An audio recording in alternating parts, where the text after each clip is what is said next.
Welcome to week 14 and welcome to Stats versus Film. As you know, this is the flagship show. We take everything that happened on the field. We watched all the games and compare it with the stats, the underlying metrics, and the spreadsheets in the hope of helping you in one final week advance to the fantasy football playoffs. Hayden, I'm going to repeat that. This is the final week of the regular season in many fantasy leagues out there. So I'm going to request for you in just 30 seconds, tell me everything that you've learned over the previous 13 weeks. Well, the first seed went to Jonathan Taylor teams, and then everyone's battling from that point on. I saw a stat, just Best Ball Mania, the advance rates, which is first or second place. I think that Jonathan Taylor's at like a 50% advance rate. The next closest player is down at like 36%. So it's a huge swing if you had Jonathan Taylor this year or not. But for most leagues, 5-6 people make the playoffs. Let's clinch it. Thanks for taking that request seriously. I thought you were going to say something snarky, but you didn't. I'll add that the NFL is cyclical. And, we saw, I think, some shades of it last season where running backs dominated the fantasy football conversation. Yeah. That has gone even more so. And I would say, Hayden, more so than any other year that we've done this show, coming up on 5 years. Defenses matter too. There was a case 5 years ago where you didn't even have to factor in certain defenses in your matchups, and you definitely have to now. I mean, 5 running backs are outscoring any single wide receiver in points per game right now. That's CMC, JT, Jahmyr Gibbs, Bijan Robinson, and Devon Achane, who I definitely have some things to say. Yep. All top 20 picks in fantasy too. All 5. Love that. Absolutely love that. All right. As you know, we kick things off with about 5 or 6 teams or 10 at the top. We're going to shorten that list today. And namely, that has to begin with the primetime matchups because we did not get to those on the Sunday night show. Let's start with Monday Night Football. New England Patriots, current number 1 seed in the AFC, improve to 11-2, beating the New York Giants, 33-15. We can go to a whole bunch of different directions, the running back position, but maybe let's start with the quarterback and the passing game and everything of the sort. I mean, just the feeling around this team is so different than we had 1 year ago with Gerard Mayo at head coach versus Mike Vrabel at head coach. Yeah, huge difference. I went back and listened to some of the reactions to the Gerard Mayo firing, which were highly suspect in retrospect. Vrabel's been awesome. He seems like a more like down-to-earth coach right now, but really the whole elevation of the team was, one, you spent a bunch of money on the defense, so the defense is definitely serviceable, especially against the bad teams like we saw with the Giants. But Drake May's, he's just phenomenal, not even doing with an elite offensive line. His deep accuracy is just so awesome. Like the one Kyle Williams ball was unbelievable. Great catch by Kyle Williams. Still excited about him, but he just peppers the ball. What I think I was most surprised about with Drake May, I think last night was a good kind of encompassing of that, is there's none of like the bozo gene. Like I thought we were going to get a little more bozo gene here. You just don't see that Josh with Allen Drake stuff. Yes. Like you just don't see it. And I thought there were some more panicky moments on his rookie tape in that North Carolina, which was all totally fine because he was still super young and the traits were so evident. And he was making some of the more big boy backside progression throws, and he can take off and scramble. He knows how to do that at the right time. But we're just not seeing that many negatives at all. So I went back and looked at it. Sophomore seasons all time, he's top 5 in success rate. And then I go back to this year in deep target rate is still super high. So he's kind of like playing both sides of the equation right now. This is into his second season. There's still a lot of growth for him. But right now, he's like no doubt about a top 5 NFL quarterback right now. And I think if I was voting, he would have a very good case to be the MVP. Final thing on the head coach. Remember 1 year ago, we were getting leaks from maybe some personnel staff members of, hey, we picked the players. They're just not getting any good coaching, any good development. What Patriots player is not kind of overperforming expectations right now? Yep. Every single one since Mike Vrabel came in last winter to now has taken up their game a few notches. You can look at Kayshon Boutte, who at this point had barely played on this team. And now he's a premier, downfield player that perfectly coincides with what Drake May brings to the table.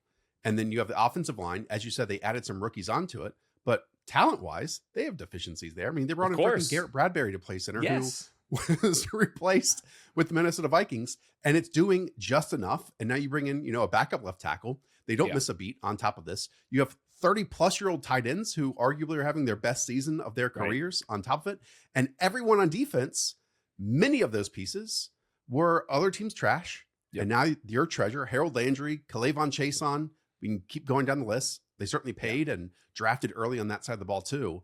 But it just speaks to things that you and I can't really see on a week-to-week basis mattering so much for these NFL teams and how that dictates environment. It is just based on the coaching behind the scenes, getting people prepared, and just having like a positive identity and outlook every single week versus, oh yeah, we're going to get beat. Our team sucks. Yeah, Vrabel's super aggressive in some of his decisions, which I really like, and kind of runs counter to like what you would think about Vrabel as like a defensive-minded coach. And then the other thing with the Drake May ascension is the ground game is still pathetic. You know, just like we see that in the numbers. It's a super one-dimensional offense right now. Like we've got like the 4 or 5 explosives out of Travion. Every other run for the Patriots is just a stone cold disaster. So over the last month, the Patriots are third in neutral pass rate. Would you think that with like a Mike Vrabel led offense? You wouldn't. Like they've had to do that because they know how good Drake May is and how one-dimensional it is, because even on the ground in this last game against the Giants, who have been horrific, they had a very mediocre outing there. Like all of their explosions came through the air. And then obviously the special teams blunders from the Giants were remarkable and they took advantage of that. But it's just fascinating that they can have this record when they can't run the ball. Like it's literally, they can't run the ball. Everything's flowing through Drake May right now. Drake May beating Abdul Carter to the edge on a scramble and then also to the first down line. He's a freak. Just ridiculous stuff. And we did see a glimpse of Kyle Williams having that juice on his release package and then, you know, just skirting past a cornerback and having he's going to make it. Release. Long term, he's going to make it. Next year, that stuff could be really, really fun. We'll have a lot of Kyle Williams stuff, I'm sure, on the channel this offseason. Let's talk about that backfield split because, as we know, Ramondre Stevenson returned from his turf toe last week, and it was still a heavy Trevion Henderson backfield at the time. This one was quite different. I mean, Ramondre started, if we just want to look at that, 7 of the 9 drives, played about 60% of the snaps versus Trevion's 40% of the snaps. He had that one long catch and kind of a broken coverage play, as you said, and it's something that I've repeated. It feels like for months at this point. Every single underlying metric right now will point to that Trevion Henderson, and we can go through it. JJ Zachariason, our buddy, noted all these. I mean, rushing yards over expectation per rush, yards after contact per attempt, 10+ yard run rate, success rate on top of it. All of those favor Trevion Henderson. Overall, the rushing game just stinks. And so to me, it is notable that the most successful stuff is when Trevion Henderson has these 10+ yard runs. And other than that, everyone's just kind of running into their offensive lines, whoever is toting the rock. Yeah, the offensive line just really bad. Garrett Bradbury being the center, he was like completely just got rid of by the Minnesota Vikings last year. So yeah, he had those big explosive runs, but aside from that, like the numbers are pretty much identical, and both are just straight up bad. And you can only control so much of that, but it is a really bad sign for Travion for the fantasy playoffs here. That with Ramondre Stevenson started all those drives. Ramondre Stevenson, that one reception that you talked about, that was in the 2-minute drill. Like the reason why he's in the 2-minute drill situation is just for right now. They trust him more in pass protection. Ramondre is a fine enough receiving back, so. Pretty bad outcome for Travion this last week. He still had like 13.5 expected points, but that was also because they were up 30-7 at halftime. So I'm gonna struggle kind of ranking each one of them. I think that both of them are going to be closer to like the RB20s, and I think the days of me ranking Travion as like the running back 14, he has to prove it to me that he's going to get enough workload down there, just because the efficiency I'm pretty comfortable in projecting it's gonna be pretty bad. With backups, and then throughout the entire season, it's just been bad. Just anecdotally, it did feel like he was in there quite a lot, though, inside of the 10-yard line and given a handful of those opportunities, which is still notable because we know touchdowns matter quite a bit. And again, the explosives are an important part of rushing attacks across the league. I don't know if you caught that, but apparently Mike Vrabel compared Trevion Henderson to Jahmyr Gibbs in terms of juice. That was per the broadcast. Now, if you want to go back and look at Jahmyr Gibbs's, let's say, usage during his rookie season, that does not mean that Trevion Henderson is, in his eyes, going to be the 1A in any backfield. Agreed. It's just going to be split the rest of the way. We have to live with it, but it's pretty obvious to my eyeballs and everything underlying that if this team wants any form of a rushing success, it has to go through Trevion Henderson because, again, everyone else is just running into walls. Okay. On the opposite end, let's talk about the New York Giants. Joe Shane was about 45 minutes late to his bye week press conference that he does annually. I think it's because he was just standing in the mirror and saying, I understand the question. And then what am I going to say? To not answer any of the questions. We can go through a number of these, and I'll hit on the coaching decisions for Mike Kafka versus what Mike Vrabel did. Where do you want to start? The quarterbacks, the running backs, Where? Well, I mean, the game is completely over because of the special teams. And I think the only thing that really matters here is, one, where are we at with Kafka and like what are his odds of him retaining the job? And then the second thing is just with Jackson Dart. I thought Jackson Dart played like fine enough football. The big difference here schematically was this was the first start of his where there was 0 quarterback designed runs. There was some reports that that's just not going to change right now. He still is going to take off like a madman. We saw him get absolutely obliterated. He's going to be a big time scrambler. He has no regrets about that. That's just his choice. I don't think you're going to coach him out of that. That's how he played at Ole Miss, and it's highly effective. So I think you have to kind of live and die with that. I think it's unwise. I think we can say that. I mean, it's different than him bringing up that this is how I played in high school. All right, now you're playing against the 1% of football players in the NFL, and him simply saying after weeks and weeks and weeks from local media and obviously leaked things from, inside of the building, and arguably the ownership got rid of Brian Daboll because of these design runs and not being able to protect his quarterback and losing these tight games. The entire narrative was, well, the rest of the season, we just have to keep Jackson Dart healthy. And then he gets blasted twice in the opening 8 games and just says that, like, I'm not going to change my style. It would be wise to change your style, to be honest. He needs to slide more. He was sliding in general, but at the same time, so much of his value to the Giants is because he's very athletic and like he can win races. Yeah, but so is like Josh Allen, Sorley, all these other guys, and these guys are bigger than Jackson Dart. I agree with that. They aren't taking as big of hits as Jackson Dart. He can't just be like, I'm not changing the way I'm playing. But in order for Jackson Dart to have enough time to develop like Josh Allen and the other guys, like you have to kind of win some ball games initially. And I think that that's kind of the catch-22 in this, is that he's actually so good at it that removing that would be unwise, because now the Giants are going to become extremely unwatchable. He just needs to find the right balance in sliding, but it is what it is. Hopefully he can figure that out. If not, he's just going to be on the sidelines, and that's just how his career is going to go. But I thought for the most part, he was making some decent decisions there. We finally got Darius Slayton into the end zone. And Wan'Dale Robinson is the wide receiver 16 and wide receiver 17 usage this month. I thought there was like not that many takeaways from the Giants just because the special teams was such a disaster. But I know you have the Kafka decision at halftime. I mean, Kafka has gotten coaching interviews in the past. Joe Shane and others have said he's actually coaching to get an interview or potentially the job, or let's say even stay on, as we have suggested, as the OC for whatever head coach comes in. The resume that he just put out there for all these other teams or his own in terms of decision-making in crucial situations was pathetic. I mean, you're on your own 40-yard line, 2-10 on the season, down 20 points, 4th and 1, you surrender a delay of game so you can punt it, and then you watch the opposition in that same amount of time get points. That's brutal. And then you get the football back after half, and on that ensuing series, it's a 4th and 6, and you elect to go. These 4th down decisions are incredibly bad. We talk about it every single week. The teams that are best on 4th downs make whatever decisions that they do on 4th downs consistently. That consistency in process is what wins out in the end. That just shows it's totally inconsistent, not going for it on 4th and 1 and in, a plus 20-yard range on the positive 40 on the next time on a 4th and 6, you go for it. What the hell are we doing here?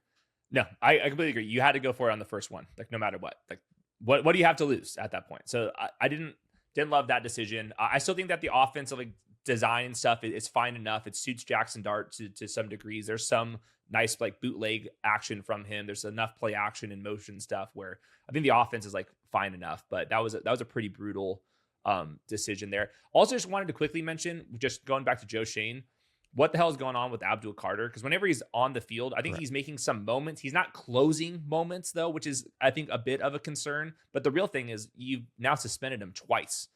Like, that is a really bad sign. Like, this is supposed to be the franchise-altering player. I think he's got the traits to do that. But if you have to suspend your 3rd overall pick multiple times in the first offseason, and, like, I don't have the sources here, but I know, or I read people that do, there was some Abdul Carter maturity stuff as part of the profile. So I think that's mildly concerning to see that multiple times already. And I think that like Joe Shane should have some more clarity with that. You can't be the number 3 overall pick and be benched twice for an entire quarter or the first series and be late to meetings. I'm sure it's not the only 2 times he's been late to meetings, and it just got to a point where they had to sit him down. And also Mike Kafka, tell the public, tell your fans who are basically boycotting the team right now, instead of just being like, oh, it was my decision. Like, everything that is happening right now just makes no sense to appease a fan base that is just so against every single decision that this team is making at the exact same time. From top to bottom, it's been really bad. And by the way, Abdul Carter just 1.5 sacks on the season. Sacks aren't everything, but his only full sack was on a 0-yard scramble by Drake May here. The other times, he basically played off-ball linebacker, which he did a bit at Penn State, and now as a pure edge rusher. Just in terms of the pieces meshing all together, hasn't really worked out this year. Let's put it that way. Let's close with the running back room. They're going into a bye, but what we had previously seen in the past 2 weeks was that Tyrone Tracy played quite well between the 20s. In this game, there was a lot of Devin Singletary early, even before Tyrone Tracy left on a cart with a hip/stinger. And it just is another feather in the cap of fantasy football is impossible to predict because we don't know what these play callers are going to do with their backs. Yeah, and since that injury, he was carted off, but apparently he's, quote, fine.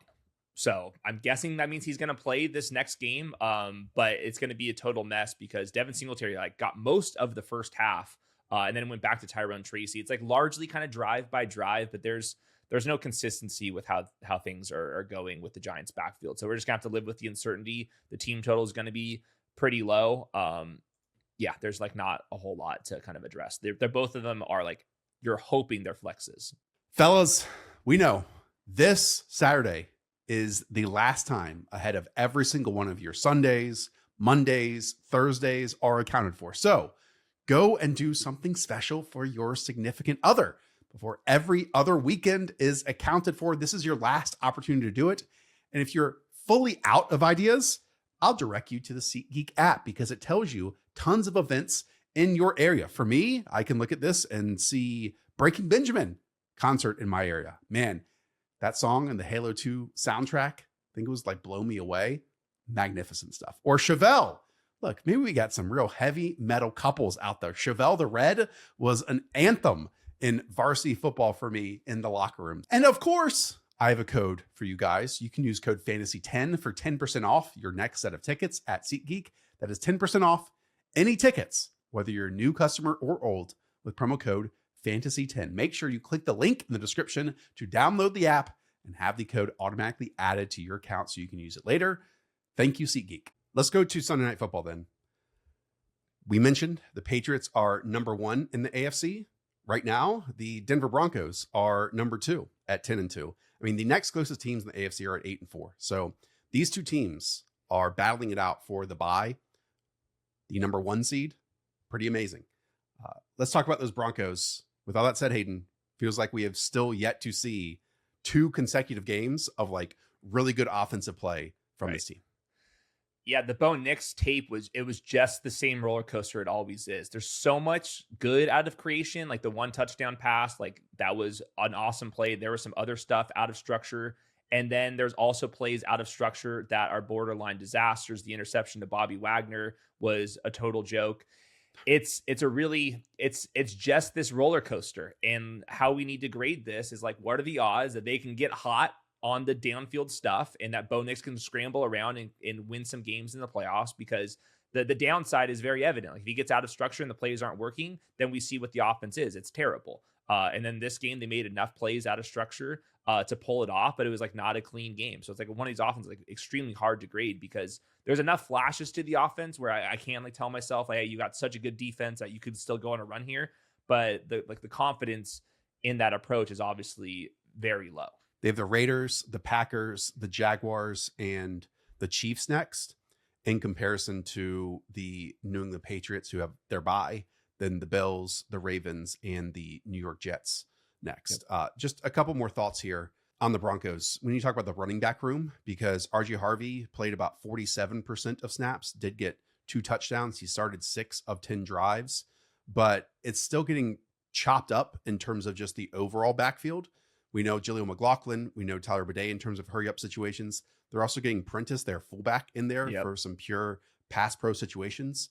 My huge takeaway though here, Hayden, is that in basically every situation they were in terms of inside the 5 and inside the 10, that was RJ Harvey. So if someone other than, last week when we got Jaleel McLaughlin in there for a short yardage touchdown, it seems like moving forward, they trust RJ Harvey the most as their I-5 back. Yeah, and we talked about it the last week on when Jaleel did get that goal line drive. Like that was after a bunch of RJ Harvey snaps, and like sometimes you just like sub in just based off of stamina or whatever. And this week I think was a little bit more realistic, where RJ Harvey was the goal line guy. He had like one of his touchdowns was wide open. You and I could have scored on them, and he still bounces like on occasion too many things to the perimeter. But they're getting enough out of RJ Harvey that they should just like continue on going on with it. He's just not getting the 2-minute drill stuff. That's still Tyler Bidet. You can see that on the chart. You mentioned the fullback usage, and then the level of the consistency in the offense is just like non-existent. So it was a season high for RJ Harvey, 17 expected points because he got the goal line usage.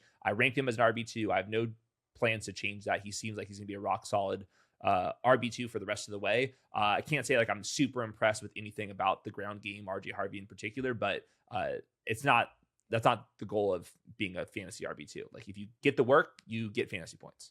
Just overall for the Broncos, there are other teams that their offenses can be up and down and they don't have a defense that the Broncos do. So that affords you the roller coaster nature of what the unpredictability nature of what this offense can be. So yeah, I mean, look, RJ Harvey still has 4 more games in the fantasy season, 5 more in total. I think some really, really good things can happen. It might not be a 70% snap share, but I wouldn't be surprised if in some of them it goes up to 55, 60, 65%. So we will see. He's definitely a start every single week. Their opposition, Washington Commanders. Their rookie running back, I'll start there, basically phased out versus what happened in the opening weeks and in preseason. I mean, it is so clear that Bill Krosky-Merritt, or Jacory, if we want to call him that now, is behind Chris Rodriguez and is behind Jeremy McNichols. Chris Rodriguez, the last 2 games, 12.1 and 8.9 expected half PPR points. That's almost all just because he's the goal line back. It was a season low in usage for Bill Krosky-Merritt. Jeremy McNichols still going to get the pass down work. So it's a pretty low value role, but Chris Rodriguez, we should get flex questions about him if he is on the waiver wire. I do think that you could do worse during bye weeks right now than throw Chris Rodriguez in there. Is he going to win your fantasy league by being your flex? Probably not. But if you're, in that 6th seed, I think that you could do worse. I did feel like Terry McLaurin made a massive deal for this offense, just another presence, especially on the outside, and allowed them to, get Deebo Samuel on the interior on some shorter stuff. Just the juice he brings. I mean, 14 targets, 7 receptions, 96 yards, and a score was even closer to a few others. On top of that, it was cool to see Terry look that good coming off of injury. Yeah, he was actually number 1 in expected points at wide receiver this entire week, which I was like not surprised, or I was like not expecting at all. First game back, and you get Pat Surtain for some of the game as well. So that was shocking. That was at 27.3 expected points, easily a season high. Quickly on Deebo, with Terry McLaurin in the lineup, he's averaging another full point in expected usage with Terry McLaurin out of the lineup versus in. So we have to make some Deebo Samuel adjustments. Did want to like quickly float this to you because I'm not sure exactly when Jaden Daniels is going to come back, but Marcus Mariota's played like enough games here.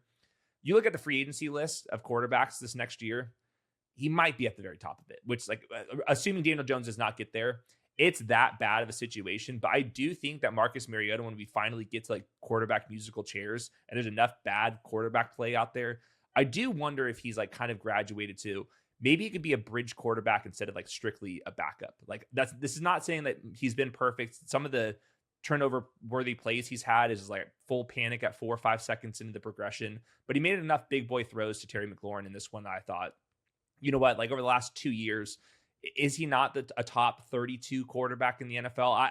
I can see it. It's not going to be a big bag there, but I do wonder if he's going to get like more starter evaluations going into next offseason, which says more about the league than it does Mariota, but he's all right.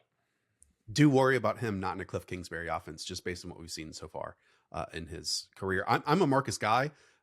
Look, if the game slows down for him a bit more and if he pulls the trigger, I think that was a big issue for him early on. I think he's doing that now more, though. I agree. A bit more tentative early on. Like he's kind of always had these tools, but he tight window targets, hitting tighter windows. Never felt like that was his obvious strength. And now he's kind of doing that, combining with some extended plays on top of it. He's doing a bit more YOLO stuff, which is what you kind of see with 30-plus-year-olds after they've been in multiple stops, because they kind of know, hey, this is my last ride. Let's make it count. Yeah, these are just numbers, and I don't think that he's played up to this, but since 2024, he's had starts in both years. First in completion rate over expected, which you have to have if you're throwing the ball down the field. He's 7th in success rate, 11th in EPA per drop back. So that's not nothing. So you're calling him the 11th best quarterback in the league. Easily the 11th best quarterback out there. Can I read off the free agency list at quarterback? I mean, because Daniel Jones going back to Indianapolis is a lock. So we can just take him off the list. After that, in terms of snaps, it's 41-year-old Joe Flacco, 43-year-old Aaron Rodgers. Then you have 33-year-old Marcus Mariota, Carson Wentz, Tyrod Taylor, Jake Browning, Russell Wilson, Teddy Bridgewater, Trey Lance, Mitchell Trubisky, Gardner Minshew. Maybe the most interesting other one? Malik Willis. Yes.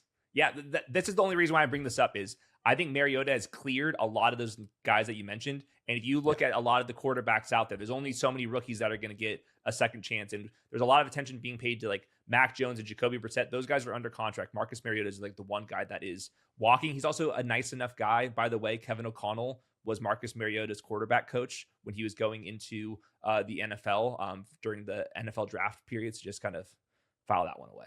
One more team in the headline section of this. Let's discuss the Baltimore Ravens. I mean, everyone's confusing in the league right now. We all, myself included, suggested, hey, it's a nice reset for the Ravens when they had their bye week. It feels like 6 weeks ago at this point. They get everyone back. That means you're just going to flick on a switch. It has been anything but that. I thought Shio Kapadia over at The Ringer made such a great point here that the Ravens had truly amazing seasons over the last 2 years when everyone else across the league also had really good teams. Imagine if they were having one of those years now.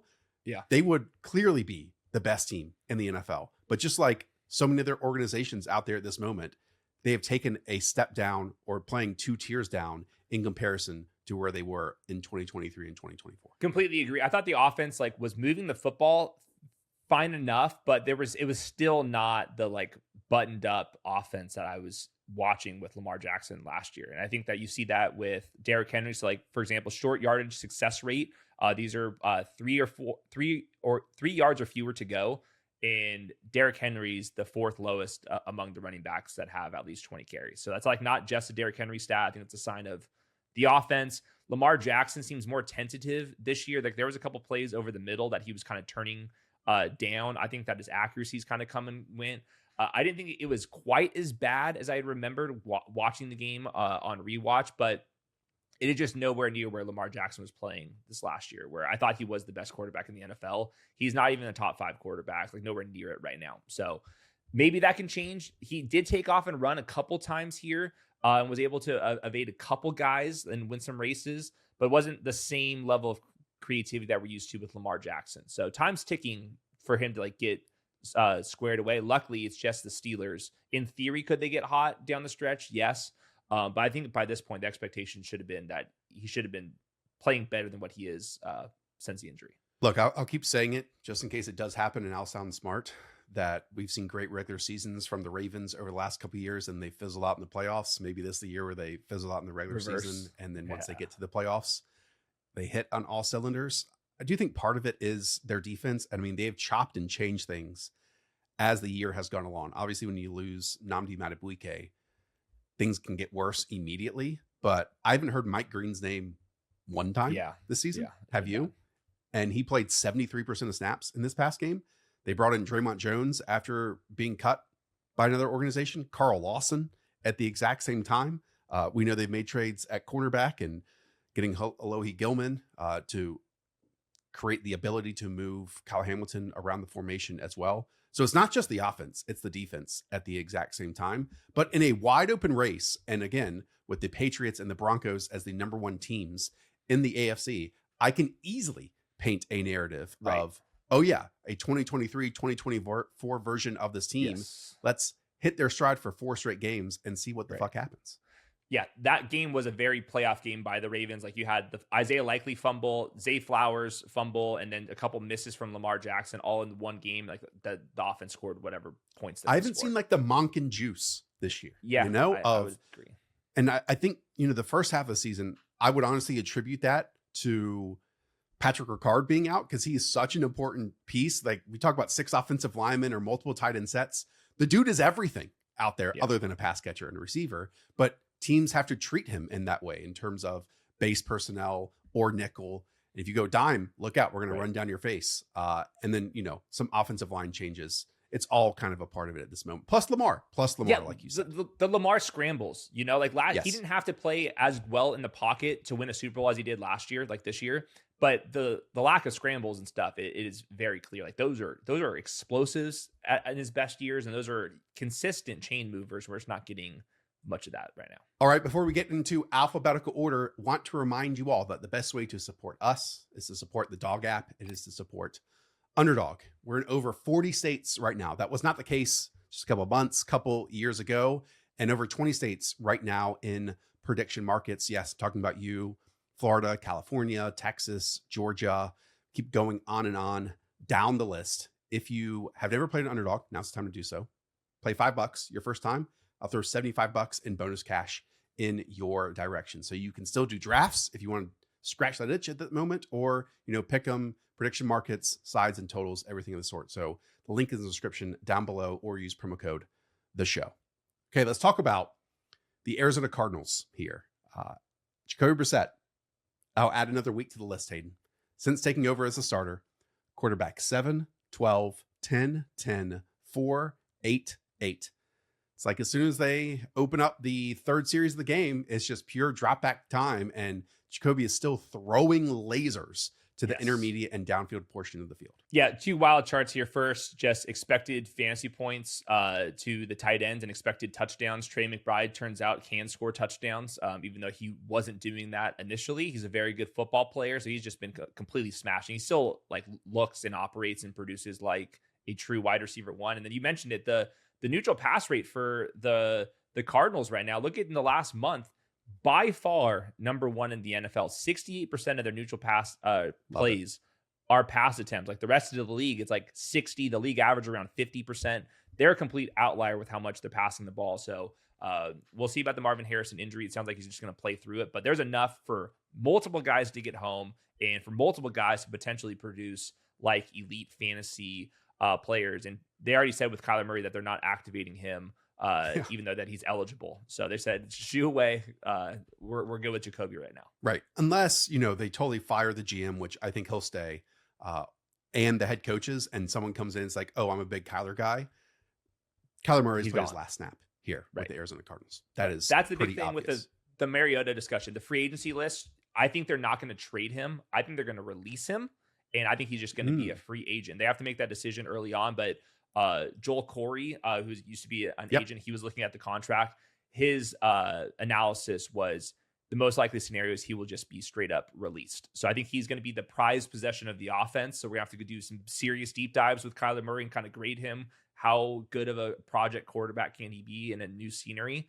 But that's going to be like a debate for another day. I know Marv left and missed the entire fourth quarter. I was actually surprised and pleasantly surprised by how well he played. One on a slant, tight window, sideline target, a deep over route on top of it. As you noted on Sunday, they really tried to pepper him early and then again, missing the entire fourth quarter. Whereas I think 4 of Michael Wilson's targets were also in the fourth quarter once he left on top of it. I do want to bring up the running back situation here. Look, we are searching for reliable running backs, and that can be opportunities. That can be touchdowns. I understand he played about 50% of the snaps, but Bam Knight getting 62 rushing yards, 30 receiving yards, a touchdown on top of it. How reliable is Bam Knight to you with this Trey Benson potential return, despite no news coming out here? Reliable would not be the word I'm using here. Is he a flex option? Absolutely is a flex option. I think that his tape has been like kind of fun in general. He had that fumble, but that was like one of the wildest fumbles where the defensive end for the Buccaneers was like literally laying on the ground and just like kind of just Donkey Kong punches up and just punches the ball out. Aside from that, I thought that Bam Knight played a pretty decent game. So over the last month of the season, Bam Knight is the running back 26 on running back 29 usage. That feels about right to me. Like we just talked about it. They're going to be very pass heavy, but he is in theory the goal line back. And I think this Cardinals offense is like largely watchable with Jacoby Brissett. Like they're going to be projected for 20 plus points, I think, for the rest of the way with Jacoby under center. Atlanta Falcons are next. It's the Darno Mooney passing offense. No. It's the Kyle Pitts passing offense. This was pretty cool usage, man. I mean, it only took until week 13 of the 2025 season for us to see top 4 overall pick usage here for Kyle Pitts. I mean, there were multiple manufactured targets. There was a tunnel screen he ran. There was a return route he ran on top of it. Lots of gimmies, which is something that was very different than the Arthur Smith days here for Kyle Pitts, which everything was intermediate and down the field.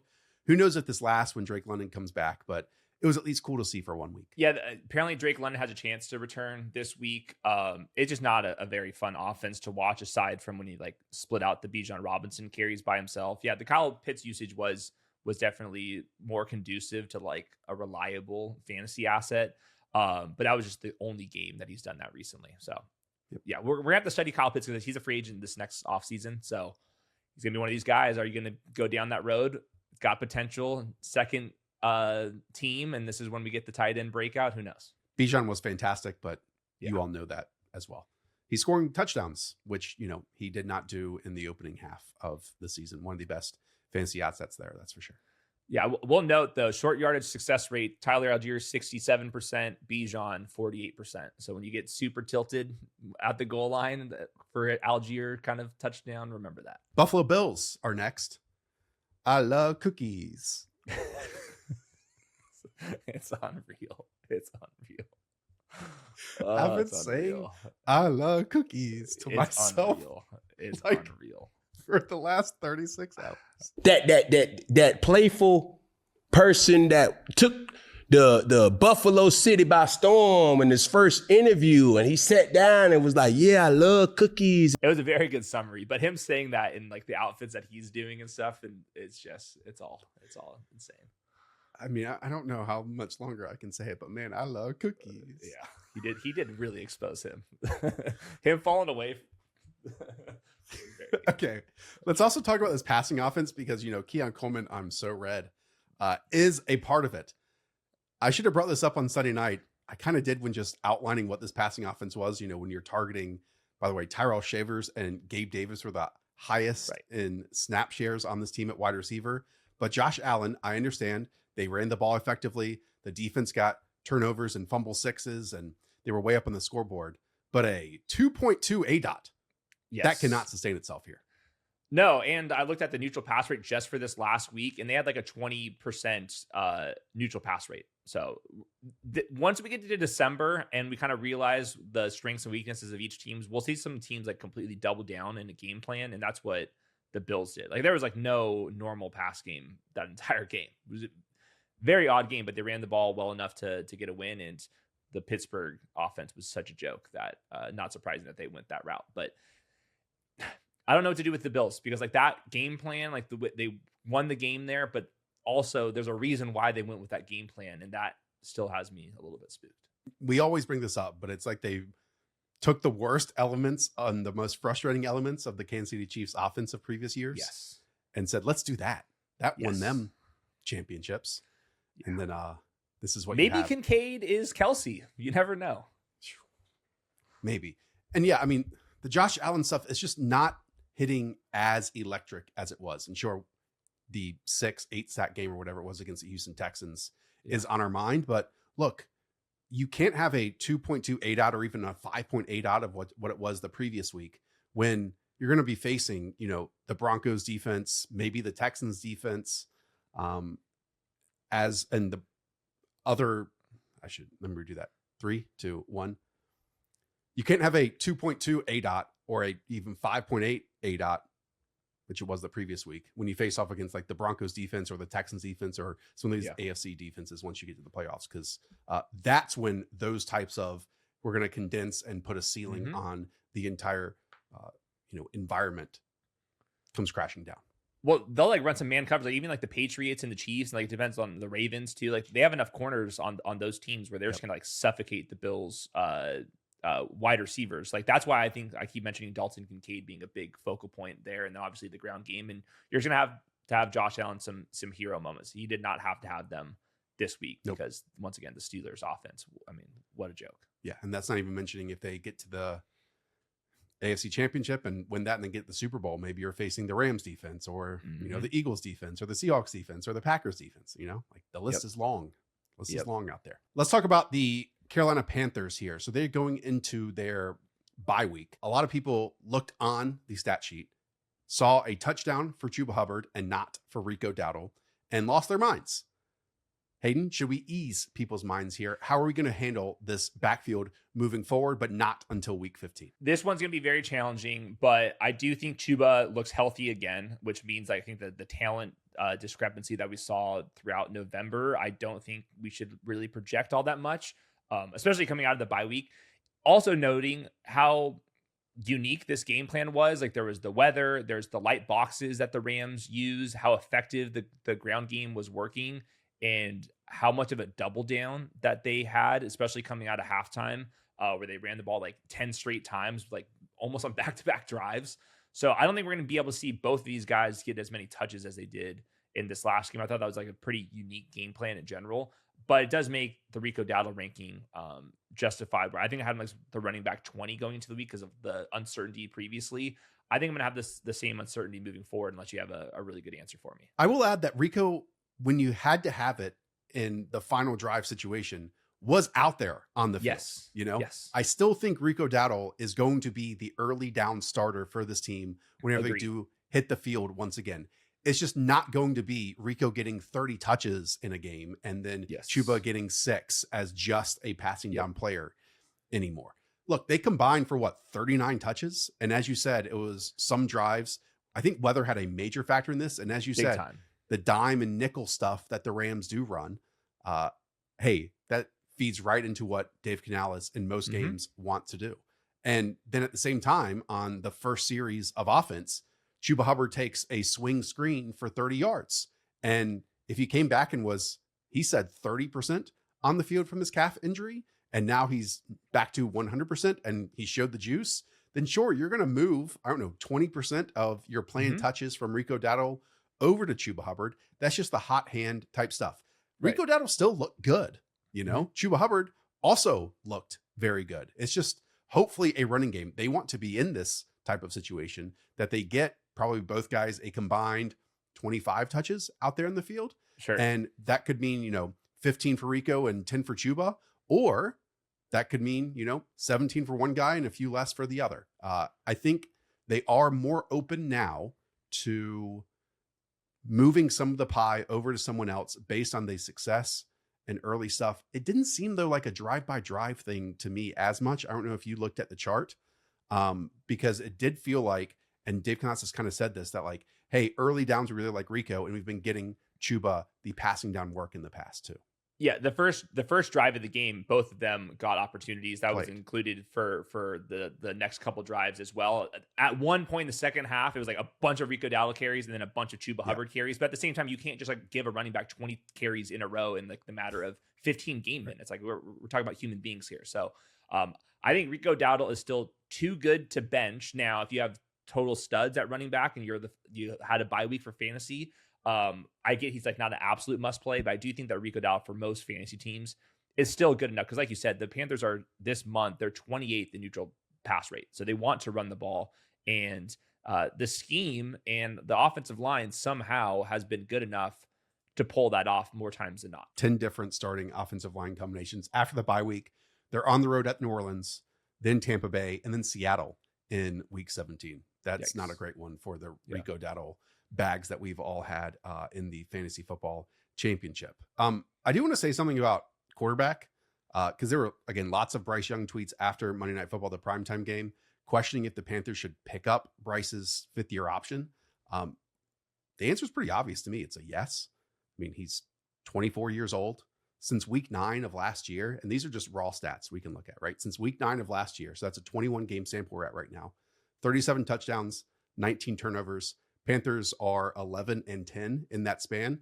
It's very clear to me that no matter what happens this season, the Panthers have taken a giant step forward. They've already overperformed Vegas's win-loss total for them this year, despite having clear deficiencies in a number of spots in their roster, because 2 years ago it was, I would say, the worst in the NFL, and there's only so much you can do every single offseason. They can't rush the passer. They have no linebackers. We can keep going on with that stuff. And yeah, I mean, the play caller is just in his third year calling plays, and Bryce's rookie year was a total wash, just horrible from top to bottom.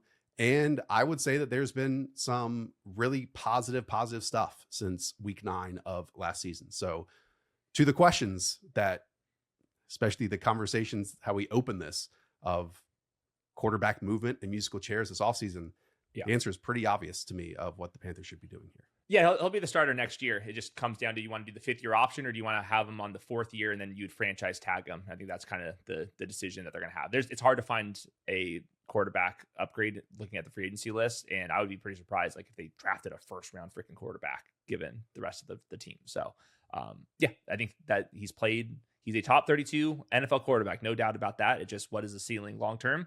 But the bigger discussion, the Panthers team and just in general, they've made the right moves. That the offensive line has 100%. has been very good. The defensive line and Derek Brown is a little bit better than what it was. They're still missing pieces to be a legit contender in a stacked NFC, but there's been progress, and I do like Canales in general. He seems to say the right things, and I mean, again, he's still young in his play calling adventure, and so I think some game plans like the 49ers one or some other ones this season have just totally gotten away from him.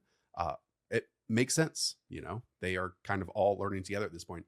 I will add the talent identification for this team has been really good when they have gone into free agency, which is kind of be, a mystery box for many other organizations. They fix the offensive line in one offseason. And then in terms of stopping the run and adding defensive linemen, they have done that this year. Plus, Trevon Moehrig in the back half. And then when you have to play 10 starting different offensive lines, they're now to their 4th and 5th guards, and having the ability to at least have someone on your practice squad or at the end of your roster that can fill in a winning game is pretty dang good. And that speaks to, I think, some coaching development in turn. Yes. So, agree. Okay. So the Chicago Bears here. I don't think we made a big enough deal on Sunday that the Bears are currently number 1 in the NFC. Now, that's current, right? At 9-3, there's a number of other 9-3 teams, including the LA Rams and the Seattle Seahawks, plus the 9-4 San Francisco 49ers. If we look at the projected standings, the Bears go from the number 1 seed down to the number 6 seed, with the Packers coming out in the NFC North. What do you want to add here about the Bears after our extensive convo on Sunday? Yeah, I just don't want to completely erode that they're in first place. This is amazing what they're doing. 2nd year quarterback, first time head coach, and you got 2 starting corners back this last week. I think that you'll get all 3 of your top linebackers, if not this week, the week after that, because they didn't go to injured reserve. So I do think this is a serious football team. Also wanted to mention the Caleb Williams passing stats were bad, but I do think there are signs that he is seeing the field well.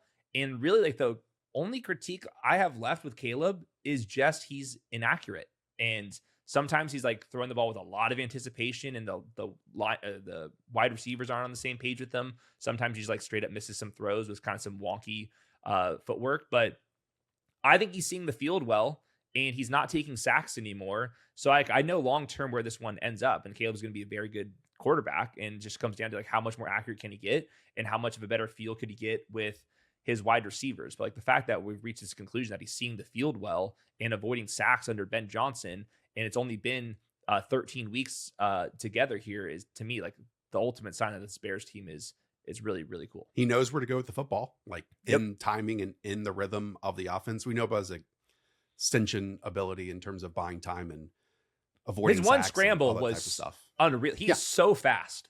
Yeah. Now, again, that style is living on the edge when he's literally in the grasp, and who knows in a single game moment if that can sustain itself. Anyways, we've had that conversation a number of times. The other part of this, though, is we are seeing how good this coaching staff is on the fly. The opening prior to the bye week, so that was the first 4 or 5 weeks of the season. This team couldn't run the ball at all. Yeah. Bye week hit. They totally changed everything. replace some offensive linemen. They switched up their blocking schemes in terms of like inserting tight ends into blocking guards and getting offensive linemen to the second level. They say it's the illusion of complexity. I would just say their rushing game is pretty complex. And at the same time, the individuals are moving people off the ball to the point, Hayden, that overall, when you look at the season, number 3 and 4 running backs in yards before contact this season are DeAndre Swift and Kyle Monangai. And that was totally not the case in the opening 4 or 5 games. Yeah, no, you can see it. And they're just majoring in the outside zone. They get there in some unique ways. And it really helps that when they're not doing the inside zone stuff and they're asking like Darnell Wright to just like double team and work to the next level, that he is, just murdering dudes up front. So he's been a huge part of that. But yeah, Joe Tooney, a massive addition for them too. Massive. Yes. And then, I think that Monangai and DeAndre Swift, they have some warts, but in general, they're playing much better football. And you can only complain about those two guys so much. Like if you're a Bears fan, for fantasy purposes, it's getting difficult because it's not like exactly drive by drive. It kind of works out to be drive by drive. It's just a split backfield. It is. And it's like almost 50-50. I'm going to rank DeAndre Swift ahead. I still think that DeAndre Swift is still a little bit underrated because they're so successful on the ground right now. I think the Bears are just a good offense in general. And they both can rip off explosive plays. Like even in a 50-50, DeAndre Swift could have a 40-yard touchdown. And like you can't say that about half the fantasy running backs. And you can't say that about both Swift and Monangai. So I think I'm going to keep ranking DeAndre Swift pretty aggressively, even with Kyle Monangai definitely earning a lot of snaps himself. This is one of those cases, though, that if the Bears for the rest of the season are projected for 25 points, then their quote-unquote running back 2 in Kyle Monangai is going to be ranked ahead of some running back 1s out there for other teams. Now, I mentioned if the Bears are going to be projected for 25 or more points the rest of the way. That's a big if. This week, we said all the positives. Here's the negative. 19.5 projected team total on the road against the Green Bay Packers. We know how difficult the schedule is. It goes Green Bay, Cleveland, Green Bay, San Francisco. So look, we said the last 6 weeks were the big test for the Bears. They have aced the test over these last 2 weeks. So I'm not against them, against these really good defenses performing at a very, very high level and exceeding even Vegas's expectations here. Yeah. I think they're a fascinating team. And even if it doesn't work out for this year, like it's going to work out in the future. Right. It's not even a question it is on anymore. such an upward trajectory. It is amazing. Yeah. We've been very pro Bears, I think, the entire time, with also a foot in just understanding that it's not perfect all the time. And you can still be critical of this team when it's not perfect. The Caleb versus Drake May debates and Jaden Daniels, like I think the answers are going to be all of them are going to be very good quarterbacks. Imagine that. No, you have to decide one. You have to. Cincinnati Bengals are up next. We get a week of Joe Burrow, Jamar Chase, T. Higgins. Feels like decades since the last time. On rewatch, I thought Burrow was actually very good. I didn't really see that many limitations with him. He got outside of the pocket a couple times. There was multiple plays on third down where the Ravens were like pretty much double teaming Jamar Chase, where like they would kind of have like a corner and like trail technique, and the safety like very much shading to Jamar Chase, and then he would just get open still. And then Joe Burrow was throwing the ball on the money.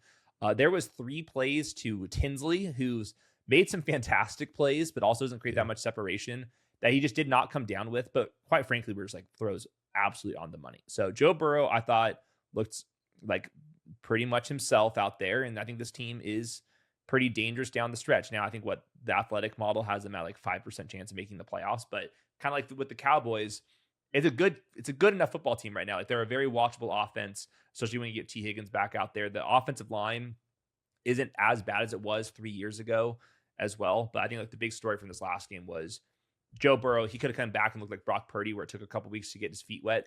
He just looked to me like a same old Joe Burrow. Low key, Chase Brown might have one of the best schedules the rest of the season. Okay. At Buffalo, Baltimore, at Miami, and Arizona to close this thing out. He could be the player that, hey, fantasy football is a freaking long season. First 8 weeks, miserable. Final 8 weeks could be pretty freaking sweet. So we make the jokes all the time of, hey, your 2-6 team really gets to use Chase Brown at this point. Yeah. But, those 2-6 teams might be 8-6 coming up and get to utilize him in the first round of the playoffs. Just as shocking as Rachaad White being first in short yardage success rate, Chase Brown's second. He converts 73%. So that's just where I was talking about. The offensive line is definitely better than where it was previously, because Chase Brown's not like truck sticking a bunch of dudes in general. Did want to mention Samaje Perine did get a goal line carry in this one. It's not like a complete Chase Brown, like 85% snaps as it once was. But with that schedule and with Joe Burrow looking pretty good, I do think that he will be in the mix as a top 12 guy rest of the way. 100%. They're projected for 23.5 points here on the road against the Buffalo Bills. That is the biggest total of the weekend at 52.5. Surely we'll talk about that one extensively when it comes to the rankings. Not so much for the wide receivers for the Bills, but they're projected for 29 points against this Bengals defense. Makes sense? Yep. Makes sense. Okay, Cleveland Browns. I had this game on Sunday. Did you have a chance to go back and rewatch their offense? Of course I did. Of course. I did like the throw to Harold Fannin, right? Good play design. Harold Fannin keeps making a bunch of plays, stepped in the pocket, good throw. The rest of the game, I mean, come on. It was not a good game, like by Shador. I agree. I went back and I just removed all the screens. Like, he's played 2.5 games now. I removed all the screens. And if you do that, he has the lowest completion rate in the NFL at 42%. And at the same time, removing screens, his time to throw is at 3.6 seconds, which is easily the highest in the NFL. Like, those two things should not work in tandem like that. It's just not a good sign that he's seeing the field. There was a couple plays to Jerry Jeudy that he missed. Obviously, Jerry Jeudy was absolutely yelling at Shador Sanders, which is not what you want to see either. But Jerry Jeudy was missed on a potential long throw. And then there's another time where Jerry Jeudy was wide ass open in zone coverage and Shador Sanders just does not pull the trigger. So and Jeudy talked to him on the sideline about it. Jeudy knows that in these situations, a quarterback should be getting me the football and is having those conversations on the sideline and on the bench. Yeah, we just don't need to grade him on a curve. He's not playing good football right now, and neither was any of the other Browns quarterbacks at all. Correct. But the reality is, they put up that few points for a reason. He was not playing good football. They face the Tennessee Titans this week. That game has a projected total of 33.5. Over under 33.5. Again, the Bills are projected for 29 points. That game total is at 33 points. Well, how many points are the Titans projected for against the Browns defense right now? Seriously, what's going to go 14 and 3/4. Okay, I just don't see him getting to 14 points. I don't know what to say. Again, dare we ask some defensive touchdowns here from the Tennessee Titans? That didn't happen last time. The play that does stand out to me, and it was when I understand that the Browns lost 8-6 or whatever it was, 26-8.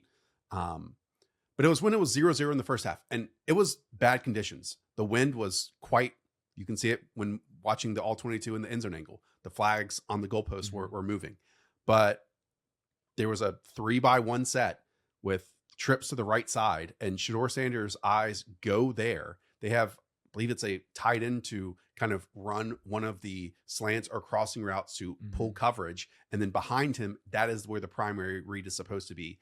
That is Jerry Jeudy. Shador's eyes start there, and then for some reason goes off of it despite it being open. And then he goes to the left side. And then that's the play that Jerry Jeudy then elongates because Shador is given so much time in the pocket and he gets vertical, totally wide open. At least it's a 30-yard gain. It could have gone for a touchdown if hidden in stride, and he just overshoots it by 5 yards. Again, the wind might mess up the accuracy, but not only is it right.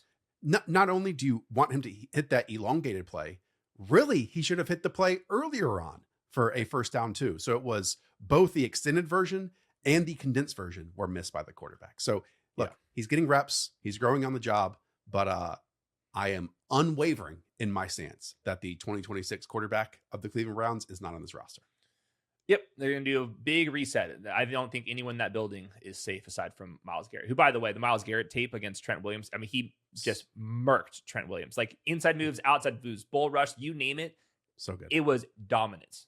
Okay, it's week 14, so I feel like I can say this story now. I'll maybe give you a condensed version so I don't reveal any sources.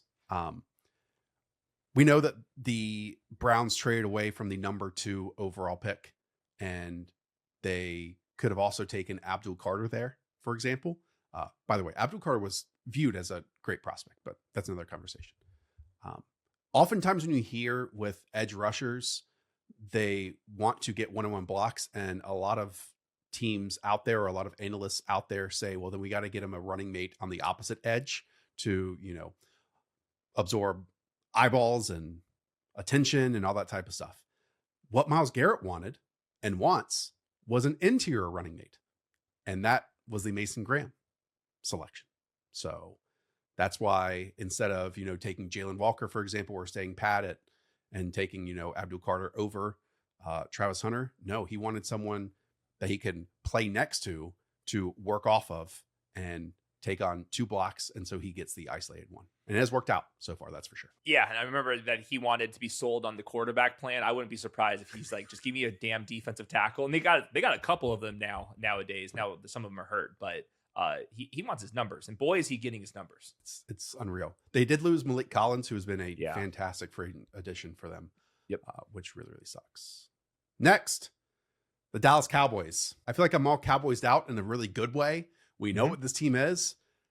Shoddy, throwing down the field, a very well-constructed offense.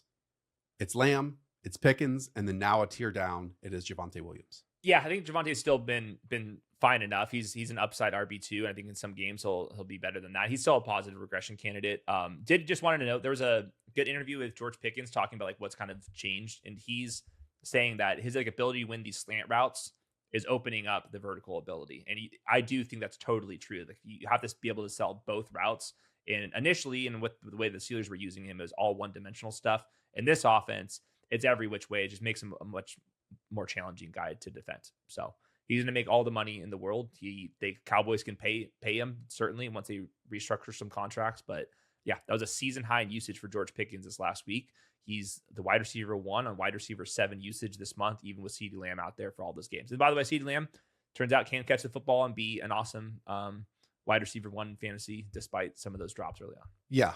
I mean, he has certainly developed. I think, too, he is a different player than he was during his Pittsburgh Steelers days. And he has given the platform to develop as a player on this Dallas Cowboys team versus the one with Pittsburgh. But at the same time, like, I don't think he would have become what he is here with this version of the Steelers. So I understand their move. It's just kind of allocating all those resources to, let's say, at best, a same talent, and as we've seen this year, a worse talent in DK Metcalf. Yeah. I mean, the Steelers offseason, if you look at every single one of their moves, I mean, it is a disaster. We'll talk about the Steelers in a minute because they have actually just added a wide receiver to their room. Okay, let's talk about the Detroit Lions here. The big question the rest of the way for a team that, again, continues to blow my mind at 30% likely to make the playoffs, 30% chance of making the playoffs. How are they going to replace Amon-Ra St. Brown and Samuel Laporta for at least the next game? In Amon-Ra's case, and maybe the next 2 or 3 on top of that. Tom Kennedy, right? I mean, I tried to pitch Jacob Isaac Tesla, and he was not seeming to have it. I mean, Tesla is like... I mean, but Jacob, I thought he might be a huge Tesla guy. It kind of broke my brain a little bit that he didn't want to dive into that one a bit more. Well, I think there is some truth to it because at Arkansas, he was played in the slot a lot more. And then right now he's been having to play on the outside because they have Amon-Ra. Maybe that changes here. And this is the damn Dallas Cowboys secondary that we're talking about. So I do think that he still remains interesting. They don't have a 1-for-1 replacement from Amon-Ra St. Brown. Like, I think the closest thing they have that right now is like the Jahmyr Gibbs stuff, which they've obviously doubled and tripled down the Jahmyr Gibbs usage as they should. But Amon-Ra is so unique. J-Mo's not going to run those routes. Tesla, I mean, I don't think we'll be able to do that, but maybe that's one of their answers. And then their tight ends and backup tight ends are all banged up. So I think they'll just triple down on Jahmyr Gibbs and Jameson Williams. And hopefully that's enough against the Cowboys back 7. We were the only videos on YouTube on Isaac Tesla heading into the season to the draft process. As you said, he was more of like a finesse slot receiver, like obviously big bodied, but that was his primary spot. And just his body control stood out to me. The athletic testing stood out to me there. Since then, he has played more on the outside and certainly a lot of difficult, big time, tight window contested grabs. I mean, they should be playing him 90% of the snaps here, don't you think? They will. Yeah, they will. And then Tom Kennedy will be like the slot option there. I mean, there's so many worse punts that we have had to go through this year than Isaac Tesla on Thursday Night Football on a team that is projected for nearly 29 points against the Dallas Cowboys defense at home. Yeah, I have not done my wide receiver rankings yet. Go to Underdog Network because by the time Thursday Night Football, we won't have a video on wide receivers, but he will be in my top 30. I'd be pretty surprised if he was not. Last note on the Lions. They are the offense that has attempted the fewest 20-plus air yard throws in the entire NFL. That just seems like something that they can improve on. Like, they shouldn't be last. Next up, Green Bay Packers. They're back to all the wide receivers at their disposal. We know Romeo Doubs is always going to be out there.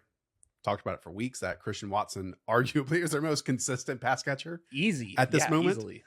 Even Dontavian Wicks is coming on. Matthew Golden hopefully returns to the lineup this week. Heck, even at running back, Marshawn Lloyd, remember that name? His 21-day window, I would still put him well behind Emmanuel Wilson in terms of the running back room here.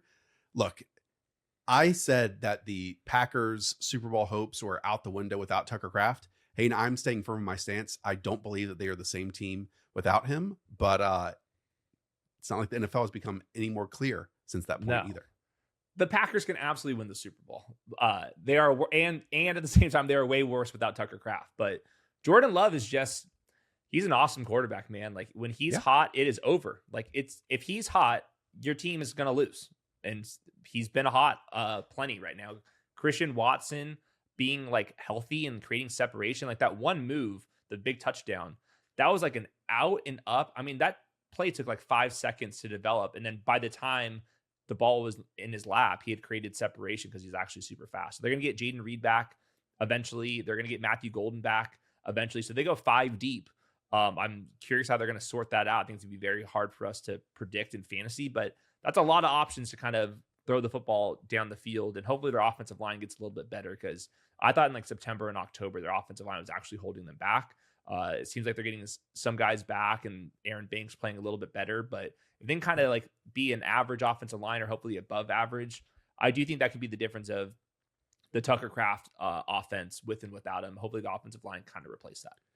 And I didn't even mention Jaden Reed.